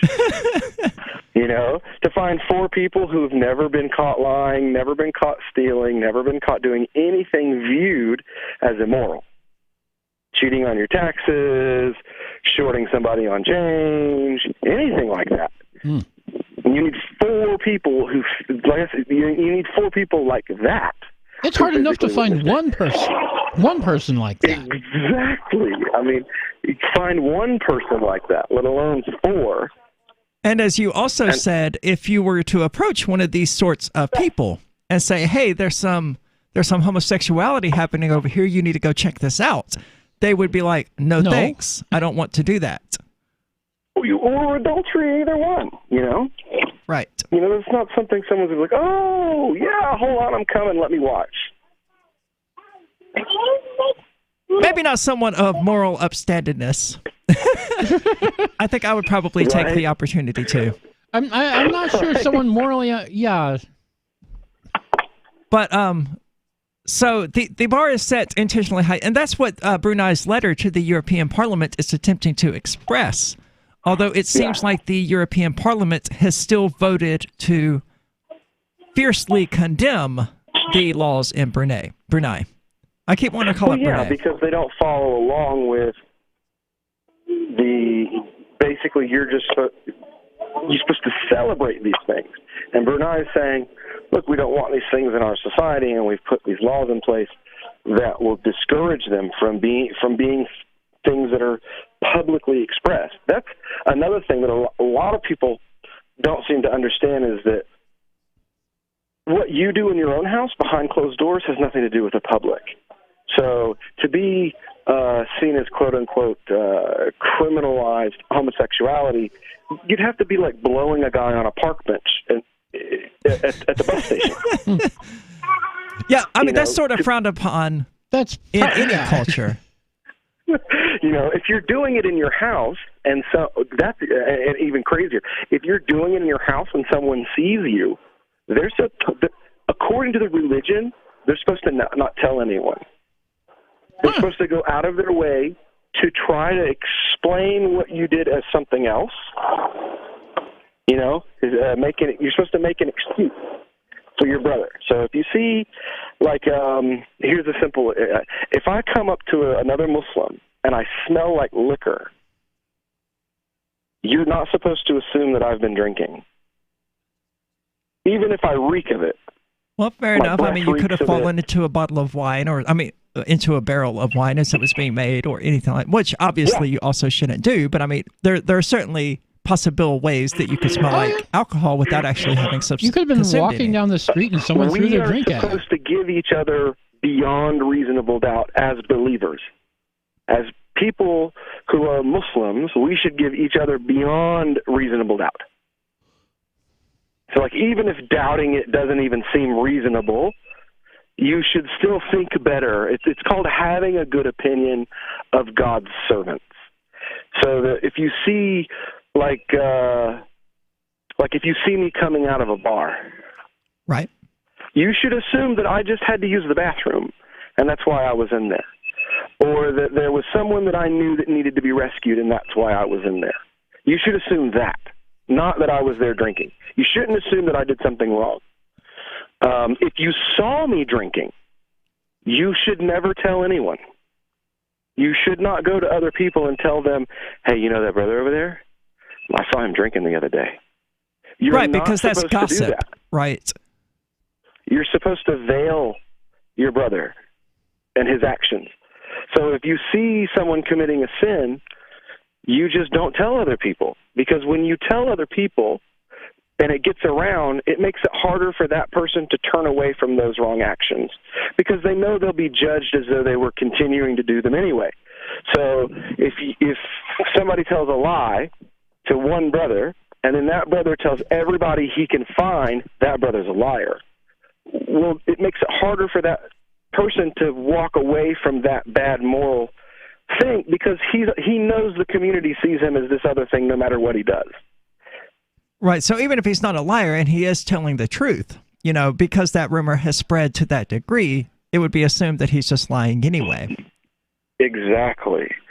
That's definitely problematic. And it also has it's pretty heavy on the day of judgment, because we're taught both by the Prophet and by the Quran that people who veil other people will be veiled on Judgment Day. So if you hide the faults of someone else, if you see someone do something that is sinful, and rather than running to tattle, you just keep it to yourself, you pray about it, when you see that brother, acknowledge it to him in a wise and a kind and gentle manner.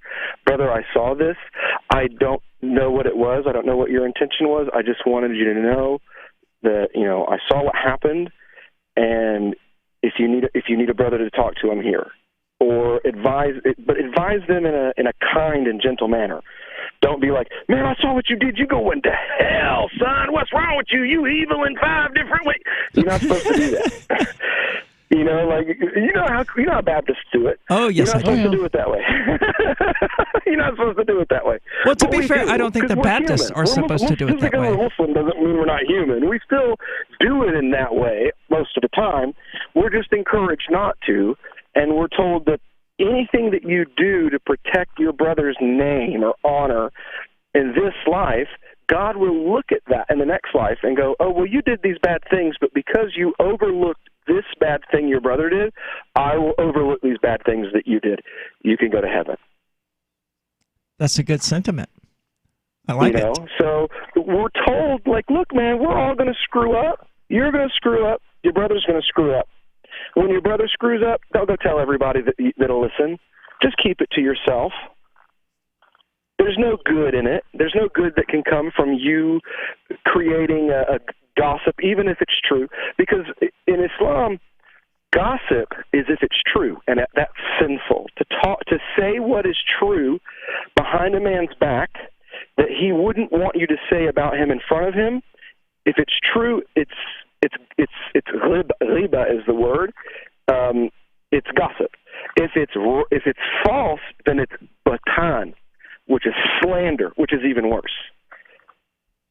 Because one of the men even said, the Prophet was like, you should never talk about people behind their back. And one of the Sahaba said, yeah, but what if it's true? He says that's gossip. If it's false, then it's slander, and that's even worse. Interesting. That's certainly a valid point. Even if it's true, it's still gossip. But if it's false, it's slander. That's an excellent point. I love that. I've never thought about it in that context. Well, this is the Call to Freedom. Don't go anywhere. We'll be back in just a moment, probably with more of this discussion of Brunei. And it's a tip to make sure that the world knows it's not actually likely to stone people. On Free Talk Live, we're bringing people to the ideas of liberty every day. From wrestling superstars like Glenn Jacobs. You guys really are having an impact, I believe. Like I said, a lot of where I am now is due to listening to Free Talk Live. You changed my mind on some very important issues years ago. To random people tuning in on the radio. I was kind of stuck in the left-right paradigm. I heard your show by chance on a Saturday night. From there, I went on, joined the Free State Project, and become an amplifier. So, I mean, that's really the reason why I amp is because I know that if it wasn't for you guys being on as many stations as you are, I never would have found the ideas of liberty. Your amp will directly change more lives by getting Free Talk Live in front of people looking for talk radio online and on the air. When you amp Free Talk Live, you get perks like access to the AMP-only Facebook group and AMP podcast. Visit amp.freetalklive.com.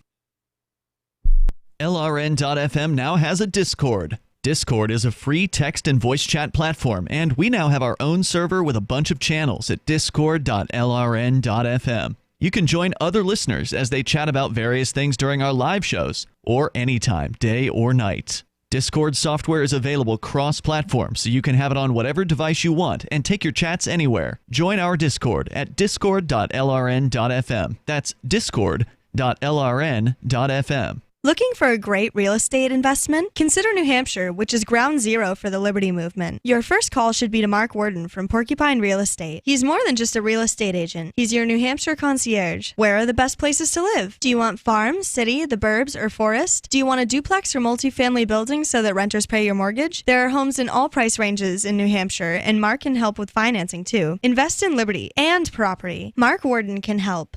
PorcupineRealEstate.com.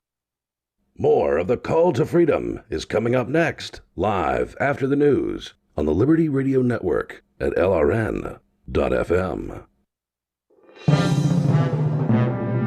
This is the Liberty Beat, your daily source for liberty news and activist updates. Produced in partnership with SNLS News and listeners like you. Online at libertybeat.news and snls.news. I'm Mick Murrow with your latest edition of the Liberty Beat. Gold is trading at $1,273, silver at $14.90, and Bitcoin is trading around $5,605. Today's prices are brought to you by InnoScale. Take off with Managed Cloud. Looking for a safe, secure way to store your important files online? Let InnoScale handle it for you. Their high availability cloud servers are the perfect solution for clients needing one or more secure, scalable servers with built-in hardware failover protection. For details, see them online at innoscale.net. In the news, in what critics denounce as the Trump administration's latest attack on women's rights across the globe, U.S. officials are reportedly threatening to veto a United Nations Security Council resolution seeking to end the use of rape as a weapon of war over its language on reproductive health. The Mind Unleashed, citing The Guardian, said that Trump officials are objecting to the resolution's language on victim support from family planning clinics. In recent months, the Trump administration has taken a hard line, refusing to agree to any UN documents that refer to sexual or reproductive health on grounds that such language implies support for abortions. It has also opposed the use of the word gender, seeing it as a cover for liberal promotion of transgender rights. The Trump administration's opposition to the measure, proposed by Germany, quickly sparked international outrage. Heather Barr, acting co-director of the Women's Rights Division at Human Rights Watch, tweeted that in the latest step in Trump's war on women, the U.S. opposes health care for survivors of rape during war. Others also took to Twitter to condemn the Trump administration's efforts. The Liberty Beat is sponsored in part by Brave Botanicals, high-quality kratom and CBD at reasonable prices, with excellent customer service. Brave Botanicals is activist-owned and mission-driven, fighting for your right to consume plant-based medicine and natural remedies. Find out more at mybravebotanicals.com. And right now, Liberty Beat listeners can save 10% by using promo code SNLS at checkout. This is the latest edition of the Liberty Beat. Find us online at libertybeat.news and snls.news. Your news now continues. On Tuesday, multiple FBI agents arrested Trenton, New Jersey police officer Drew Inman, who was part of an ongoing investigation into multiple bad cops in the department. Inman and his fellow cops were seen on body camera footage attacking an entirely compliant and surrendering Chancey Washington, and then bragging about it before lying on the police report. The Free Thought Project reports the FBI launched the investigation last year into Inman, former TPD officer Anthony Villanueva, and Mark Kiefer III over Washington's arrest. According to the Trentonian, it's unclear if Villanueva was also arrested, but an indictment filed in U.S. District Court in Trenton shows both he and Inman face multiple federal charges, including deprivation of rights under color of law and falsifying police records. As multiple videos show, Inman, Villanueva, and Kiefer were caught on body camera footage savagely beating Washington during an arrest in 2017. The USS Fort McHenry, a dock landing ship, has been stuck at sea for months, along with hundreds of Marines and sailors aboard, after dozens of crew members contracted mumps. The ship remains quarantined as officials with the Navy and Marine Corps Public Health Center conduct an in-depth investigation. The cases began to surface in December after the ship departed Mayport Naval Station in Florida. Although that was the last time at port, the Free Thought Project reports the point of origin has not yet been determined. The Navy's Bureau of Medicine and Surgery explained to Business Insider that based on clinical presentation and laboratory testing, the cases are currently classified as probable cases of mumps. Every single person aboard the USS Fort McHenry has been vaccinated against the virus, yet dozens have been infected. Even after more booster vaccines were administered, more cases of the vaccine-preventable virus appeared. Support for the Liberty Beat comes from the Conscious Resistance Network, featuring videos, news reports, and articles from a spiritual anarchist perspective. Experience the Conscious Resistance at theconsciousresistance.com. How would you like to have your business featured on the Liberty Beat? You can. Just send an email to libertybeat@snls.news for details. This is the Liberty Beat, produced in partnership with SNLS News and listeners like you. The Liberty Beat is online at libertybeat.news and snls.news. I'm Mick Murrow, reporting for the Liberty Beat, reminding you, spread liberty with a smile. It seems like we're constantly hearing different fitness advice. Exercise 2 to 3 times a week for at least 30 minutes a day. And don't forget cardio. But don't exercise too much or you'll get hurt. So, how much exercise should you be getting? Well, actually not that much, since the human body is only built to withstand walking a short distance before lying or sitting down again. In fact, a group of biologists from Stanford found that walking more than 5 feet at a time can cause joint pain, fatigue, and even extreme hunger. The study concluded that the maximum effort the human body can safely endure is reaching for an item high on a shelf. Our bodies simply aren't built to stand up and move around. So maybe those high-intensity spin classes and daily jogs aren't such a good idea. Instead of walking up the stairs every day, try taking the elevator whenever possible. You can even use a fitness tracker to let you know when you've been exerting too much energy. Your body will appreciate it. For The Onion, I'm Jill Hooper. This is the Onion News Network.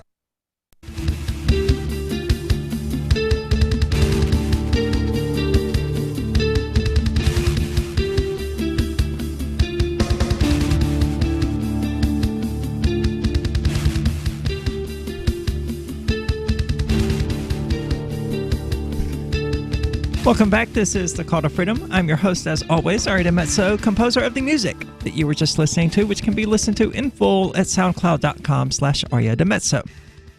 Some of it. I've only actually bothered to upload like 2 songs at this point, which is kind of shocking considering I have a catalog of like 40 or 50 songs that I've written.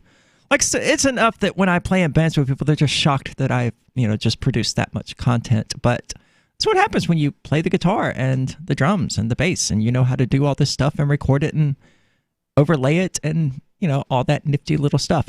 And I'm joined in the studio, as always, by Michael Hampton. And I didn't write any songs. That's unfortunate. Music is great. I love music. I mean, most people do. I don't think I've ever met anyone who was like, oh, I hate music. Music is awful. Everyone likes some kind of music, I'm pretty sure. But I do feel that my connection with music is probably more extensive than the average person who's just like, oh, well, I love music. Like when I was getting off of painkillers, A Perfect Circle song Orestes was a tremendous help with that for some reason. I don't know why. It eased the withdrawals. So I listened to it on repeat extensively during those few days, driving people around me nuts in the process. Yeah. But I was driving them nuts in other ways as well because I was withdrawing from painkillers. So anyway, we're going to move on from Brunei now because we've got this article from The Atlantic and a professor of law school at George Mason University who says that he was a Trump transition team staffer and he has been doing this Republican transition thing for 10 years now, and that he has had enough. It is time for impeachment. Ooh. Yeah, always one of my favorite subjects to dive into, just the hilarity of the state and all of its little rules and laws of order and how all of this is going to work and that's going to work and all that nonsense that actually doesn't work. And it's just ways of them pulling the wool over people's eyes just a little bit further. I think I read this story, but I can't find the link. Might have been on my computer. So he starts out by calling up his references, essentially, that he works on all of these He says, let me start this by saying, I've worked on every Republican presidential transition team for the past 10 years. Okay, so that's one of them. That's one. That's one transition team. That's the Trump team. 2016. Well, I guess you'd have a transition team when you're outgoing, too. Like, when Bush was outgoing, he'd have a team that would hand things over to Obama. Maybe that's what he meant. Well, the Obama administration would have had the transition team in that particular case. Yeah, but they're taking the stuff from Bush's transition team. Maybe. I don't know. So at most, he's worked on 2, which, I mean, yeah, sure. Technically, that is every presidential transition team for the last 10 years, but I think it loses a lot of weight when you point out that, oh, there have only been 2 of them. So I'm just going to proceed with the article because rewriting it live on the air isn't going to be especially feasible. But if you think calling for the impeachment of a sitting Republican president would constitute career suicide for someone like me, you may end up being right. But I did exactly that this weekend, tweeting that it's time to begin impeachment proceedings. This is going to be, like I said, this is going to be fun to watch. It is going to be fun to watch, but it's so curious to me how tweeting has just become this super serial thing where, no, I tweeted it, so I must be serious. Yeah, Twitter is, I don't know how it happened exactly, but Twitter has become like the go-to place for journalists to get all of their breaking news. Interesting. Like, whenever something happens, Twitter is like the place you find it instantly. That's probably not good for democracy. Of course, I'm not a fan of democracy. I'm not yet. But it's probably not a good thing. Now, I do remember post-2016 election, a lot of people were like, the top hashtag is never Trump, and Trump just won the election. I think that we know what America really wants. Yeah, that's how we should decide the really president. Wants. Well, that's how we should define the president, certainly. What's trending on Twitter? That should be the end-all, be-all of democracy, right? No. The thing about Twitter is Trump really knows how to troll people on Twitter. Trump knows how to troll people in general. I mean, he's made a career of it, and like he did manage to make sanctuary cities and these diehard liberals and people like Cher and things like that who are all about pro-immigrant. He managed to make them express nationalism and white race insanity. So he's made them reveal their real colors, I would say, and themselves to be virtue signaling without any intention whatsoever of actually fulfilling what they're promising. In a lot of ways, they're the John Lennons of today, sitting in the hotel room talking about protests while the maid makes the bed for them, which is always one of my favorite images. Yeah, he did kind of expose them for what they were, and if you haven't heard this news, he decided to, he said on Twitter that he was going to start sending illegal immigrants to the sanctuary cities. Yeah, which has all of the weight, all of the legal weight of any other idiotic tweet. Yeah. Right. But no, it was presidential decree via Twitter, apparently. And the Democrats just lost their mind. Yeah, they were not fans of this. He also made the Democrats come out in support of joining the military when he banned trans people from serving. I'm of the position that no one should be allowed to serve in the military, and that if you go to sign up for this organization that literally exists so that you can be paid to kill people, they should probably arrest you on sight. Yeah, you have to be a certain kind of person to want to go and kill people. So according to this guy, tweeting is serious business, and he made it known how unhappy he is by tweeting about it. So let's go back to the beginning.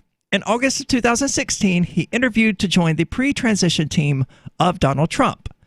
Since 2012, every presidential election stands up a pre-transition team for both candidates so that the real transition will have a 6-month head start when the election is decided. So he participated in a similar effort for Mitt Romney. Okay, so maybe more than 2. Okay. And despite their defeat, it was a thrilling and rewarding experience. He walked into a conference room at Jones Day. That day, that blah, blah, blah. Good God, that's the worst worded sentence I've ever read. I'm just going to skip it. So the question he feared inevitably opened the interview. How do you feel about Donald Trump? And he couldn't actually say honestly that he admired him. But while working on Senator Marco Rubio's primary campaign, he watched Trump throw schoolyard nicknames. Or don't say anything. I don't have this article, so I can't read this article. I don't have it. No, that's fine. It's just anything would suffice when I start bending over like that. But anyway, so he worked on he was a supporter of Marco Rubio and worked on Marco Rubio's primary campaign and got very butthurt because Trump said mean things about little Marco. So he gave the only answer that he could. He admired the advisors that Trump has chosen, like Kudlow and David Malpass, and he admires the choice of VP. I don't know why would anybody admire that? Yeah, I don't. Well, he's a Republican. So. Okay, fair enough. So is Bill Weld, by the way. That was the libertarian drama of last week, or a few weeks ago, I think. At this point, 2 weeks ago, yeah. But that did the trick. He got the impression that they had heard that one before. He was one of the first 16 members of Trump's transition team as Deputy Director of Economic Policy. In time, his work for the transition became awkward. He disagreed with Trump's rhetoric on immigration and trade. He also had strong concerns about his policy in regard to areas of financial regulation. The hostility to Russian sanctions from the policy team, particularly from those members picked by Paul Manafort, was even more unsettling. Oh, well, he knew they were Russian spies. They were the puppets of Putin all along. And he knew it because he was on the transition team, and he's totally not a lunatic. Is he saying this? He's strongly alluding to it. I mean, why even mention these as... Okay, so he's hostile to sanctions. That's good because sanctions don't do anything effective, and they're more often than not just precursors to war. So I'm not a fan of sanctions against Russia either. But we're going to get back to this Republican-turned... Are you tired of governments murdering people around the world? Stop using their money. There is an alternative. Bitcoin is a stateless, free market, non-political currency. Bitcoin cannot be inflated or controlled by any government. By using their money, you're helping the state. Stop doing it. You have an incredible alternative available now. Learn it, use it, spread it. Get started with Bitcoin at Bitcoin.com. That's Bitcoin.com. The Free State Project has reached its goal of 20,000 liberty lovers who've pledged to move to New Hampshire and get active to achieve liberty in our lifetime. Perhaps you're trying to figure out what part of New Hampshire should be your destination.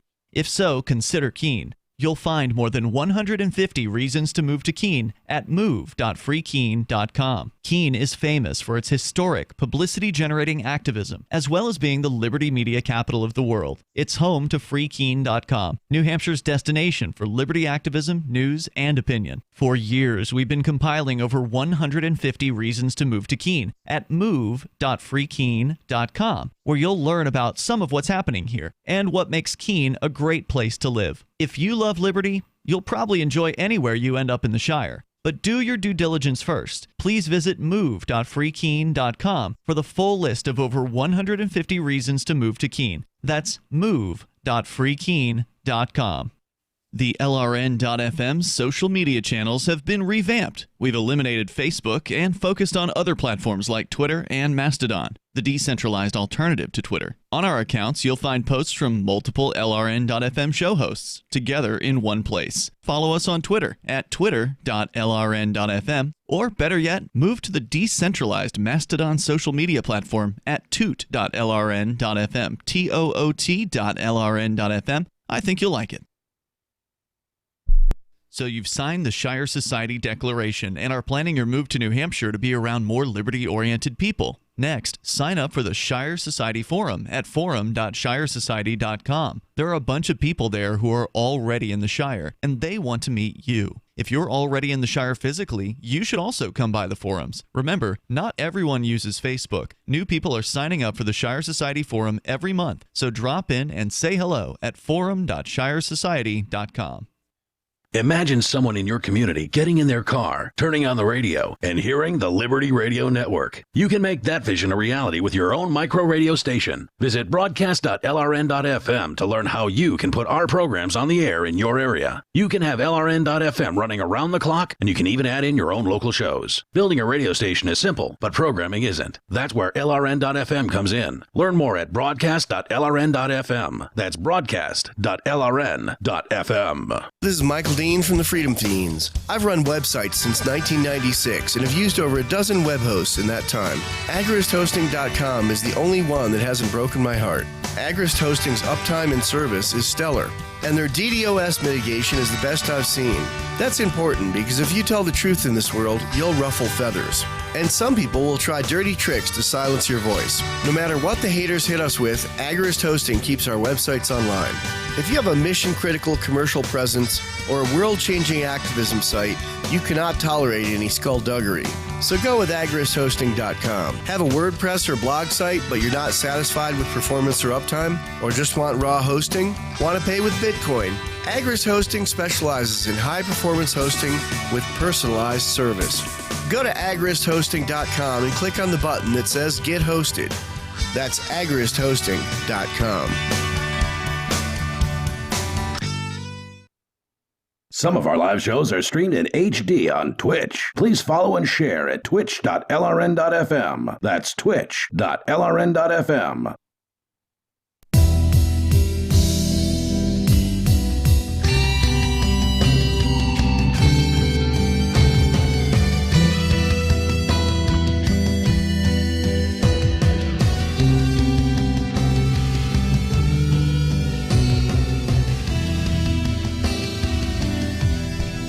Welcome back. This is the Call to Freedom. You're invited to give us a call. That number is 603-283-6160. Again, that's 603-283-6160. Or you can use the Discord call-in lines, which you can find at discord.lrn.fm. And that's certainly how we would prefer you to call in, because the call quality is just so much better than with landlines. So we've been talking about this guy who was just so outraged by the Mueller report that he just had to express his discontent to Twitter. And then write a lengthy article at The Atlantic about how just totally unhappy he is because it's time, he says, to impeach Donald Trump. He wasn't very good at hiding his distaste, saying that they parted ways in October amicably because he wasn't the right fit. He wished many of his friends who worked on the transition team well, and he respected their decision to stay on after Trump won. So he left after Trump won, is the vibe I'm getting from this. That's what it sounds like. So he wanted to help on the transition team under the condition that the transition team wasn't going to be needed. Okay. I, too, like to get paid for doing 6 months of work that I know to be ultimately irrelevant. That seems like a pretty good job. Yeah. And then quitting once you're like, oh, I'm going to have to actually do some work and make this transition happen. So a few of them were even arranged offers for policy jobs in the White House, which he nearly accepted but ultimately turned down because he would be no better fit there than he was on the transition. So I don't know, that's kind of unclear. He may not have quit at that point. So he never considered joining the Never Trump Republican efforts. Their criticisms of President Trump's lack of character and unfitness for office were spot on, of course, but they didn't seem very pragmatic.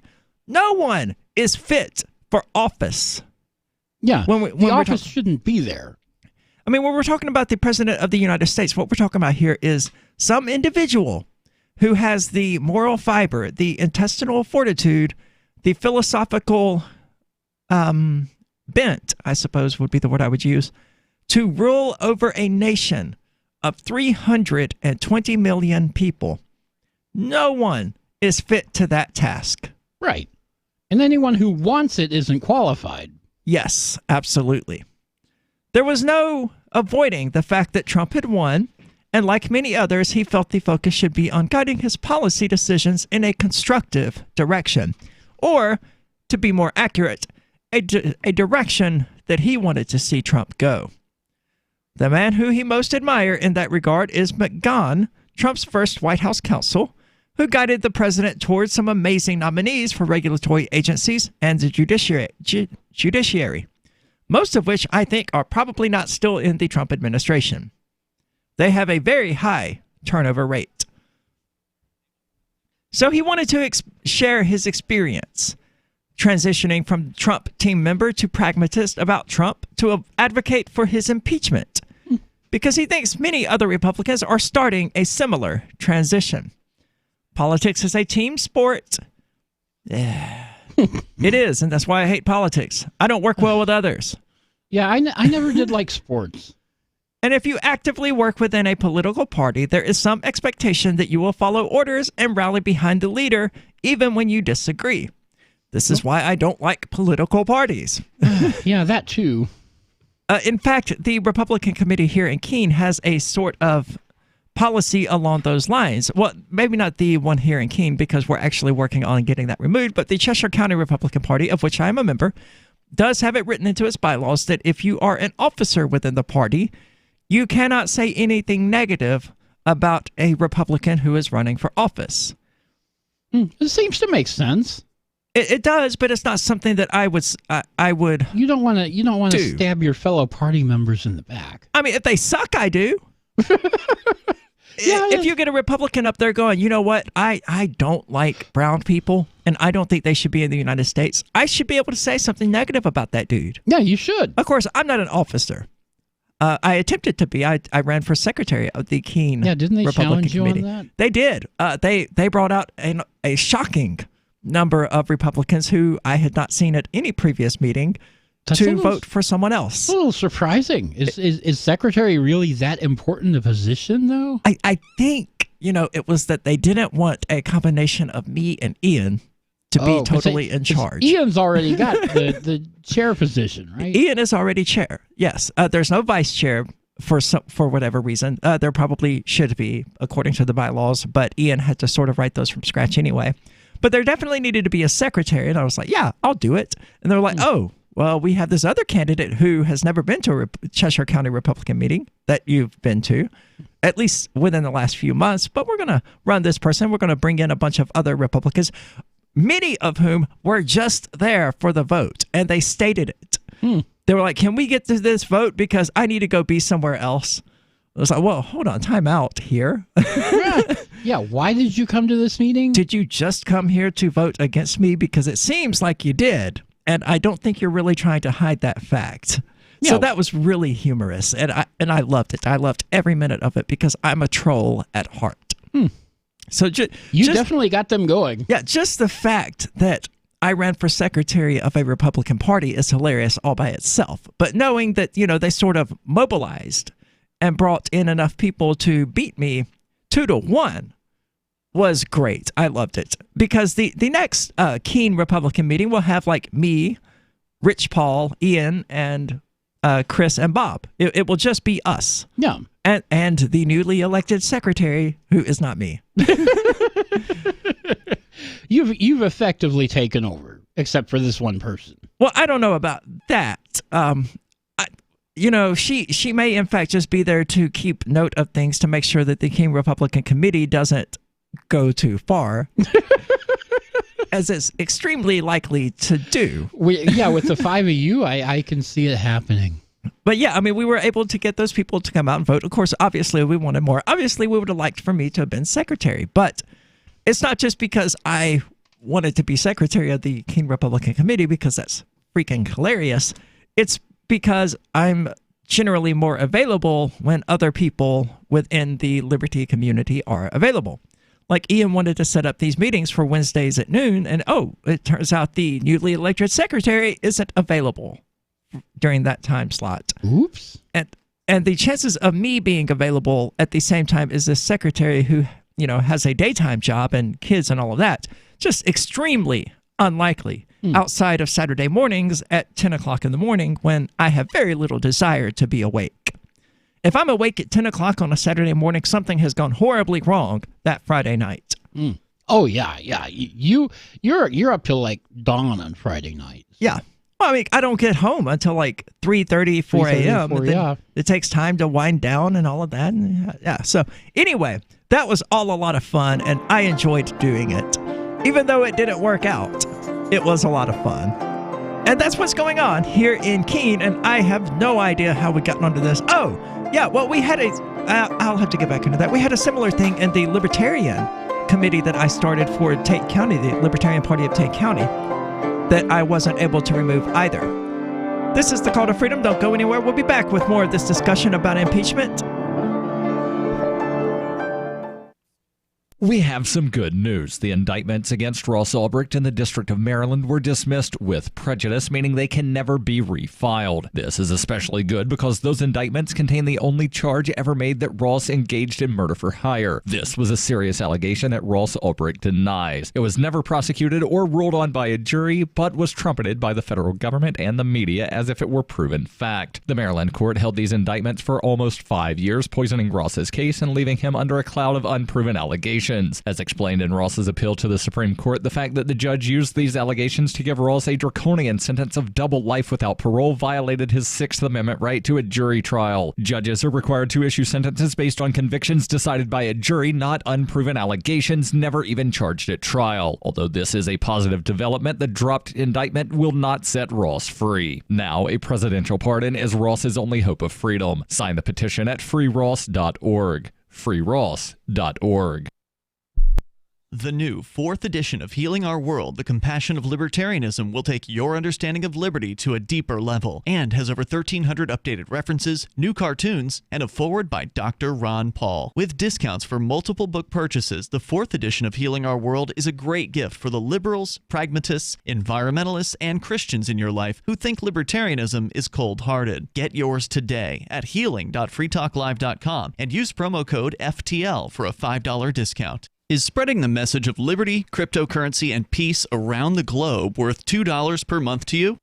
As you may already know, in addition to our internet feed, LRN.FM broadcasts on free-to-air satellite across North and Central America, as well as Sub-Saharan Africa. And we've been available on satellite for free 24/7 since 2010. The LRN.FM free-to-air satellite signal is reaching some of the most oppressive regimes in the world, and there's no doubt our ideas are making an impact. You can learn more about the channel's impact by watching the 3-minute video at fund.lrn.fm. If you'd like to help free minds globally with our ideas of liberty, cryptocurrency, and peace, you can donate as little as $2 per month via fund.lrn.fm. You can help us continue and expand our satellite broadcast to multiple continents. Visit fund.lrn.fm today, and thank you for your help. Don't forget to share the link on social media. That's fund.lrn.fm. Did you know we've taken our LRN.FM telephone listen line to a new level with the LRN.FM audio on demand line? Now you can call 712-770-8447 anytime and listen to LRN.FM's live feed. And you can listen to a bunch of our original shows on demand. Long distance fees may apply. Just dial 712-770-8447 and choose from the menu. 712-770-8447. Hey, I'm LRN.FM Program Director Ian Freeman. If you're listening to our free-to-air satellite feed in North or Central America, heads up! We've been on the Galaxy 19 satellite since 2010, but now our satellite provider is moving LRN.FM to a new channel on a different transponder. The current channel will stay on the air until the end of May to give you time to transition without any loss of service, so don't delay. I've posted the new channel details at sat.lrn.fm, but in case you're listening with no internet access, if you do a blind scan on your receiver, you should see the new channel at transponder 6, 11.8425 GHz, horizontal polarization, symbol rate 22,000, FEC 3/4. All that information is at sat.lrn.fm, as well as a link to our Patreon, where you can support our channels for just $2 a month. Visit sat.lrn.fm for more information about our international satellite channels, and thanks for listening to LRN.fm. Love what we do? Please help support our international satellite channels at patreon.lrn.fm. That's patreon.lrn.fm.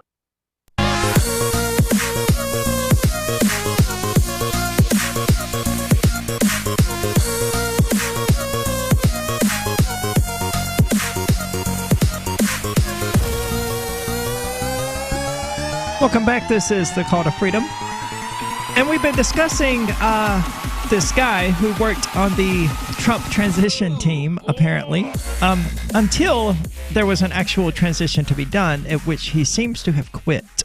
Or it's sort of vague on that topic. He may have continued on for a little bit further, but he did ultimately quit the transition team, and who apparently is very frustrated with Donald Trump and what was revealed in the big fat goose egg that is the Mueller report, which is probably, what I would like to characterize it as is the Bible of politics. A person is just reading whatever they want in it, and it doesn't really matter what the text says or whether or not it conflicts with itself.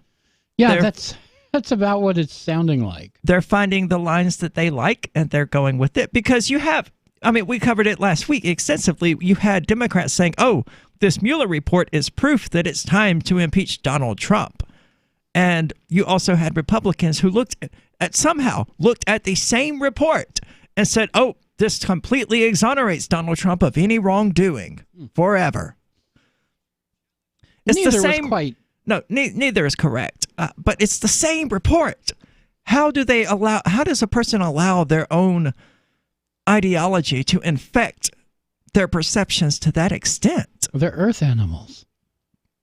They're stupid earth monkeys, yes. I want to see if I can find a clip of that, actually, while I'm on the subject. Stupid earth monkeys? Yeah. Where is that from? It is from Invader Zim. Oh, that's right. That's right. And I can't find it, evidently. I will have to clip it myself. Can you get Invader Zim on YouTube in this country? You can get some episodes, but not others. You can get just enough to make you want to watch the rest of the episodes. Of course, you can get all of them with the Pirate Bay, which you can find at thepiratebay.org, and you can get all of the episodes of Invader Zim that you want. And I would recommend you do so. Or a VPN or whatever. Yeah, I would recommend using a VPN before downloading them as well. Torrenting without a VPN is increasingly a bad idea. So the Mueller point was that tipping point. The Mueller report was that tipping point for this guy who was just so outraged that he had to let the world know on Twitter. And it should be for both Republican and independent voters and for Republicans in Congress. In the face of a Department of Justice policy that prohibited him from indicting a sitting president, Mueller drafted what any reasonable reader would see as a referral to Congress to commence impeachment proceedings. I need to read this stupid freaking report. This is a wild cherry Pepsi. That's what it is. I enjoy them. I like Pepsi more than Coke. And I like Coke more than Pepsi. That's why we do a show together. So I need to actually read this report, I think. In its entirety, assuming... No, it's like 134 pages or something, isn't it? According to The Onion, it's 448 pages. According to The Onion? They had this Onion article when it came out. It's like, The Onion has finally determined how many pages are in the Mueller report. It's 448. It actually is 448 pages, but just the way they wrote it was hilarious. I am not reading 448 pages of that. Yeah, neither is anyone else. They're just using full text search to find the parts they think they want. Now I've set a task for myself and need to do it so that I can actually say whether or not these people are lunatics. Because at the moment, I'm just kind of taking their word for it based on the excerpts that I've seen, that it can't possibly say what they are claiming it's saying, but it might. It might also say what Republicans have said it says. Yeah, it could be some of both. Yeah, it's probably a little bit of both because it is the Bible of politics. If only it was 3 times longer than it is, then it would really be the Bible of politics. Oh, yeah. So, depending on how you count, roughly a dozen separate instances of obstruction of justice are contained in the Mueller report. That's not what I heard. Well, I did hear that, but I also heard otherwise. The president dangled pardons in front of witnesses to encourage them to lie to the special counsel, and directly ordered people to lie to throw the special counsel off the scent. Really? Is that really obstruction of justice, though? Did it really happen, though? Because didn't the Mueller report say that it didn't happen? Well, it did, but it may also have said that it did happen. It's hard to say. I do know that we did read that excerpt out loud here on the air from the report itself that said that Trump did not instruct people to lie. Yeah, that it was right in the report. But it may also be within the report that he instructed people to lie. I don't know. Yeah, it could be somewhere else in the report. I would not be at all surprised. If you want to try reading all 448 pages of it, good luck. And let us know if you do. Yeah, because I'm definitely not. So the elaborate pattern of obstruction may have successfully impeded the Mueller investigation from uncovering a conspiracy to commit more serious crimes. At a minimum, there's enough here to get the impeachment process started. In impeachment proceedings, the House serves as a sort of grand jury and the Senate conducts the trial. There is enough in the Mueller report to commence the Constitution's version of a grand jury investigation in the form of impeachment proceedings. The founders knew that impeachment would be a political exercise. They decided that the legislative branch would operate as the best check on the president by channeling the people's will. He's such a deluded little statist. Oh, yeah. Has he never met a congressional official? I'm sure he has. He must have. Your will does not matter to them except on one day out of every 4 years. Yeah, and or 6 years, whatever. They spend every other day trying to raise money for that purpose. Yes. Congress has an opportunity to shape the public sentiment with the hearings ahead. Okay, so do they channel the people's will, or do they tell the people what their will is? Because you can't have it both ways. Might be some of both.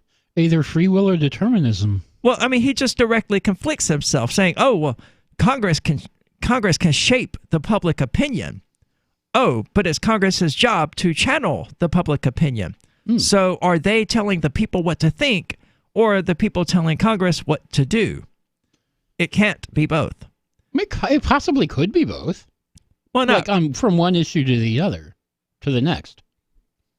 Like on one issue, Congress might listen to you. On another issue, they might tell you what to think. Well, I think by definition, it tells other people what to think. And I don't think that it has any interest whatsoever and has probably no examples whatsoever of Congress actually doing what the people wanted. At least, if they did do what the people wanted, cannabis would be legal. Yeah, that was what I was about to add, at least in a timely manner. So as sentiments shift, more and more Republicans in Congress will feel emboldened to stand up to the president. It has totally nothing to do with the election coming up. Nope, not a bit. The nation is not political. The nation has been through this drama before, with more than a year of hearings in the Richard Nixon scandal, which ultimately forced his resignation. Republicans who stand up to Trump today may face some friendly fire. Today's Republican electorate seems spellbound by the sound bites of Twitter and cable news, for which Trump is a born wizard. Yet in time, we can help rebuild the Republican Party, enabling it to rise from the ashes of the post-Trump apocalypse. Good God, the hyperbole is strong in this one. Into a party with renewed commitment to principles of liberty, opportunity, and the rule of law. Wait. None of which is applicable to the Republican Party. Republican Party believing in liberty, opportunity, and what was the other one? The rule of law. Okay, maybe they believe in that one. Well, they believe in that one as long as they're the ones who write the law. Yeah. When it's Democrats who write the law, no, it totally becomes a moral imperative for an abortion provider to refuse to give an abortion, even though it's against the law. That's civil disobedience. Yeah, because that's what matters to them. It's not the rule of law or anything like that. It's their ability to write the law and to tell other people what to do because they're the state, and that's what the state does. As this guy even alludes to by saying that Congress is going to shape the public opinion here, rather than actually listening to what the public opinion might be. This is the Call to Freedom. Don't go anywhere. Cell 411 is a free app for Android and iOS that replaces government-controlled 911. Cell 411 allows you to preset a group of friends or private organizations to show up in any emergency. Cell 411 is a nightmare for the state because it proves their so-called services aren't needed. Cell 411 has had thousands of installs, and of course it's covered by the BIPCOT no government license. Cell 411 because your friends won't shoot you when you're in trouble. Without the government, who would build the emergency services? You and Cell 411. Get it today at getcell411.com. Later in the hour, the U.S. Postal Service announces that you can deliver the mail yourself if you think it's so easy. But first up in health news, researchers from Harvard University have found a strong link between male virility and wearing Motley Crue denim jackets. For the study, researchers paired fans of the band with a control group and found that those wearing Motley Crue attire were far more likely to knock out some chick's totally jacked boyfriend and then do it with her later that same day than those who simply wore casual clothes and probably wouldn't know what it feels like to have 2 threesomes in one night. Men who own jackets with an image of Tommy Lee and Nikki Sixx sitting on top of a pair of breasts with nipples in the shape of pentagrams showed higher levels of sexual potency, endurance, and libido. These guys do it all the time, and sometimes even in public. They don't care. Although the study primarily focused on men in Motley Crue jackets, researchers also found that men who listened to Nirvana had a high likelihood of staying virgins forever. This is the Onion News Network. Some of you asked, and now we've delivered. LRN.FM's live Keene, New Hampshire studio shows are now streamed in HD on Twitch. Visit our channel at twitch.lrn.fm and give it a follow. If you have Amazon Prime, you get one free subscription on Twitch. If you use it on our channel, Twitch will give LRN.FM a monthly piece of your Prime subscription cost. So please watch, follow, share, and subscribe to twitch.lrn.fm. That's twitch.lrn.fm. Are you a cryptocurrency advocate? The Crypto Tip is the ideal outreach tool to help new people discover cryptocurrency. It's a printable business card-sized tip that you can give to service providers, preferably in addition to a good cash tip. When the server scans the QR code, it'll bring up an explanation of cryptocurrency, how to install a wallet, and allow them to claim the tip. If they don't claim the crypto, you get your tip refunded to you after a time period you specify. Plus, if they do claim the tip, you get an email alert. Create as many tips as you want at cryptotip.org. That's cryptotip.org. Did you know you can listen to LRN.FM via our free-to-air satellite channels? We have channels over nearly all of North America and much of Africa. All you need is an affordable receiver and a dish as small as 30 inches. There are no monthly fees. Learn more at sat.lrn.fm. Plus, if you are a broadcaster or want to be one, this is a good delivery method for our content. See our coverage maps and get details at sat.lrn.fm. That's sat.lrn.fm. sat.lrn.fm. Would you like to hang out with Penn Jillette? He's keynoting Freedom Fest this year. I, for one, am thrilled. Freedom Fest is the largest liberty-oriented gathering in the world. They take a Big Ten approach with libertarians, conservatives, liberals, anarchists, and just open-minded people mingling together to hear real debates, share real solutions, and converse freely. This year's theme is the Wild West, a time of liberty and opportunity, or a time of anarchy and violence. Maybe both. Go to freedomfest.com/FTL and get your tickets now. freedomfest.com/FTL. Not convinced yet? Hey, I understand. It's a high-end event, even with coupon code FTLEB. Sure, you're likely to receive investment advice that'll make that sum seem paltry, but I have something special for you. Go to freedomfest.com/FTL and you'll get the 5 best speeches from last year for free. Call it a test drive. Do yourself a favor and go to freedomfest.com/FTL. freedomfest.com/FTL. Use coupon code FTLEB for a discount. Now you can follow LRN.FM on the decentralized Mastodon social media platform at toot.lrn.fm, toot.lrn.fm. Oh,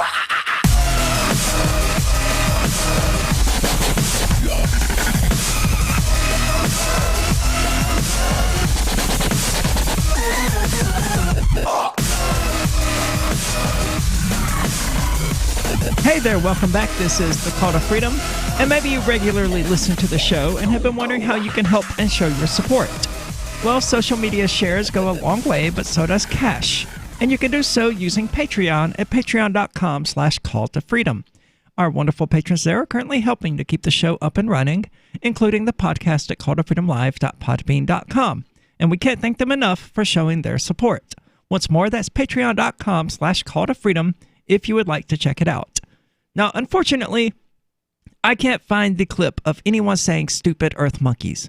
I know it's from a cartoon, and I know it's from one of those cynical, funny cartoons. I'm almost positive it's Invader Zim. I know he says filthy earth monkeys on a number of occasions. It was not Futurama because they call them apes in Futurama. I don't think they ever referred to humans as monkeys. Earth monkeys sounds like Invader Zim. Yeah. So I'm going to find that episode, even if I have to watch every single episode of Invader Zim.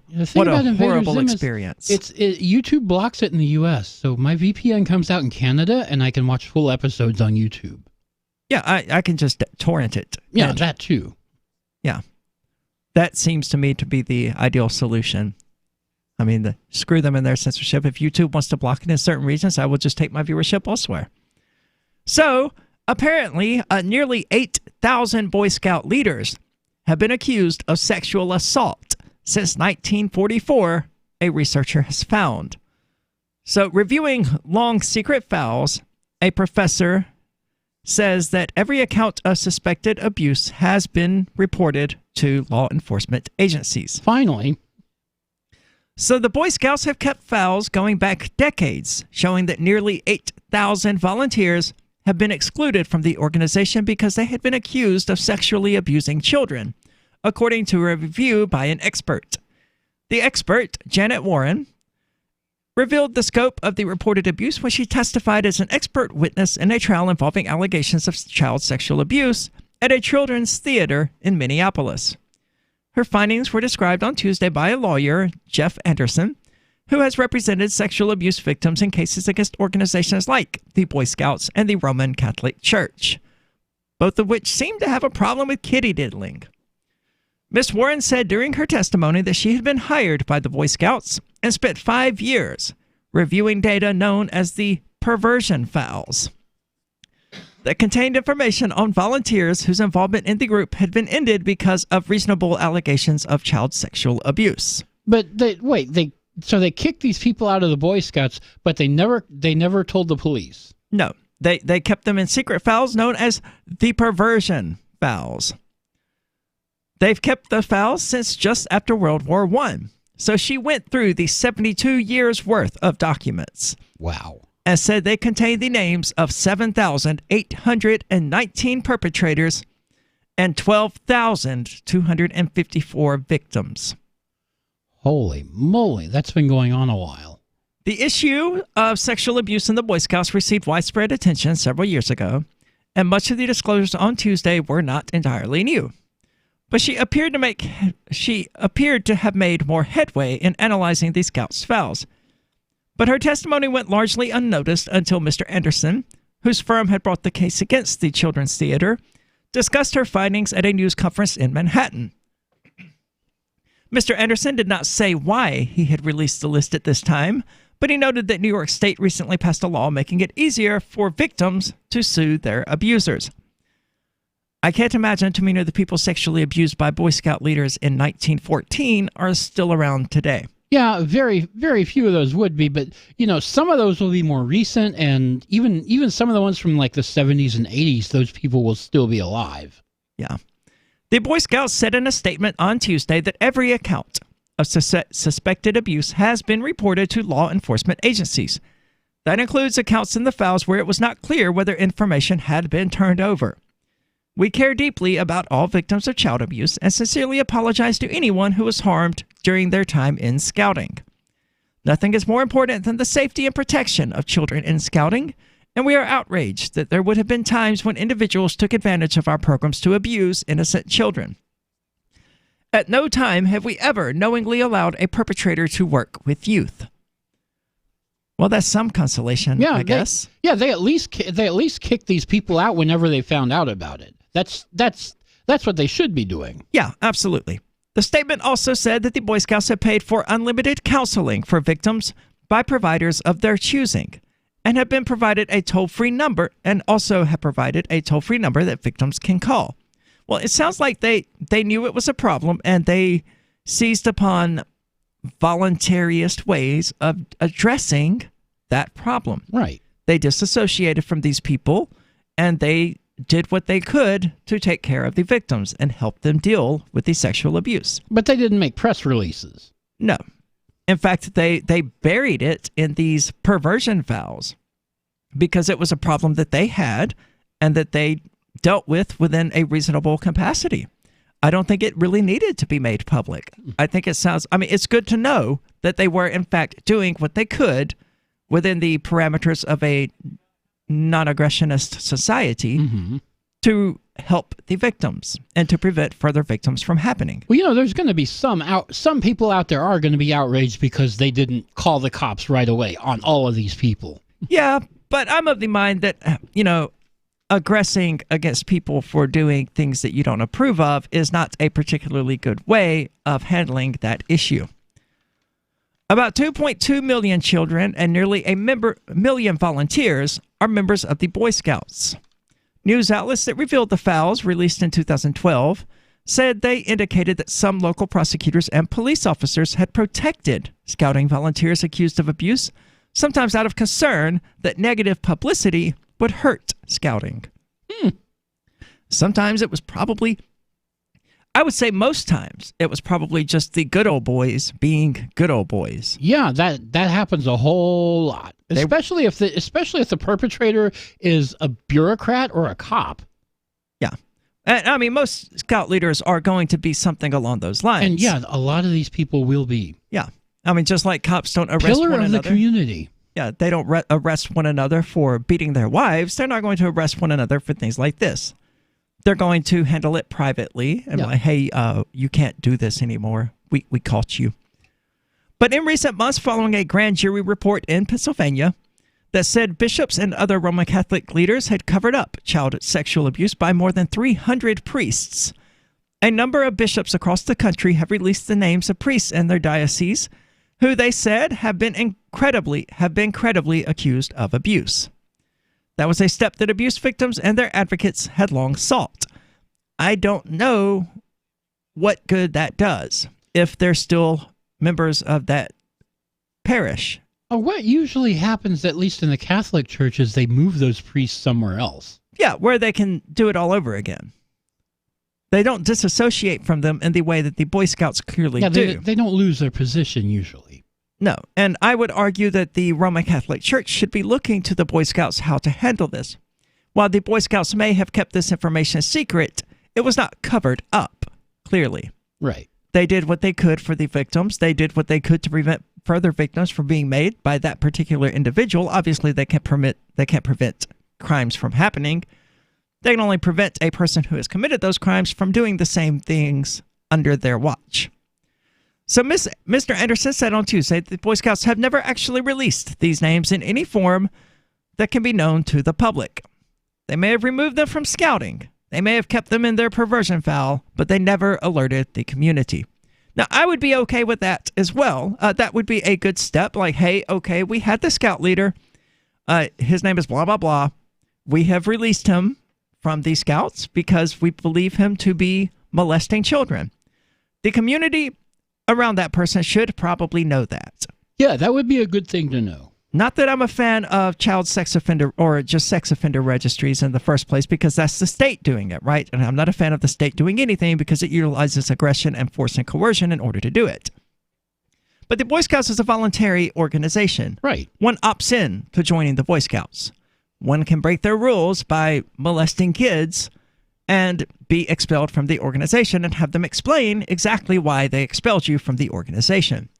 So I would like to see those lists released. I think the attorney is probably right on this point, that it probably would have been more productive to the wider society to know who these child rapists were. Back when they happened. Yeah. Well, I mean, they're evidently still ongoing, right? I mean, that's why they had this case in the first place.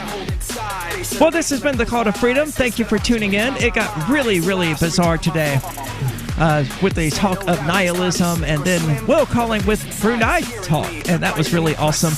But don't go anywhere because, of course, Free Talk Live is coming up next.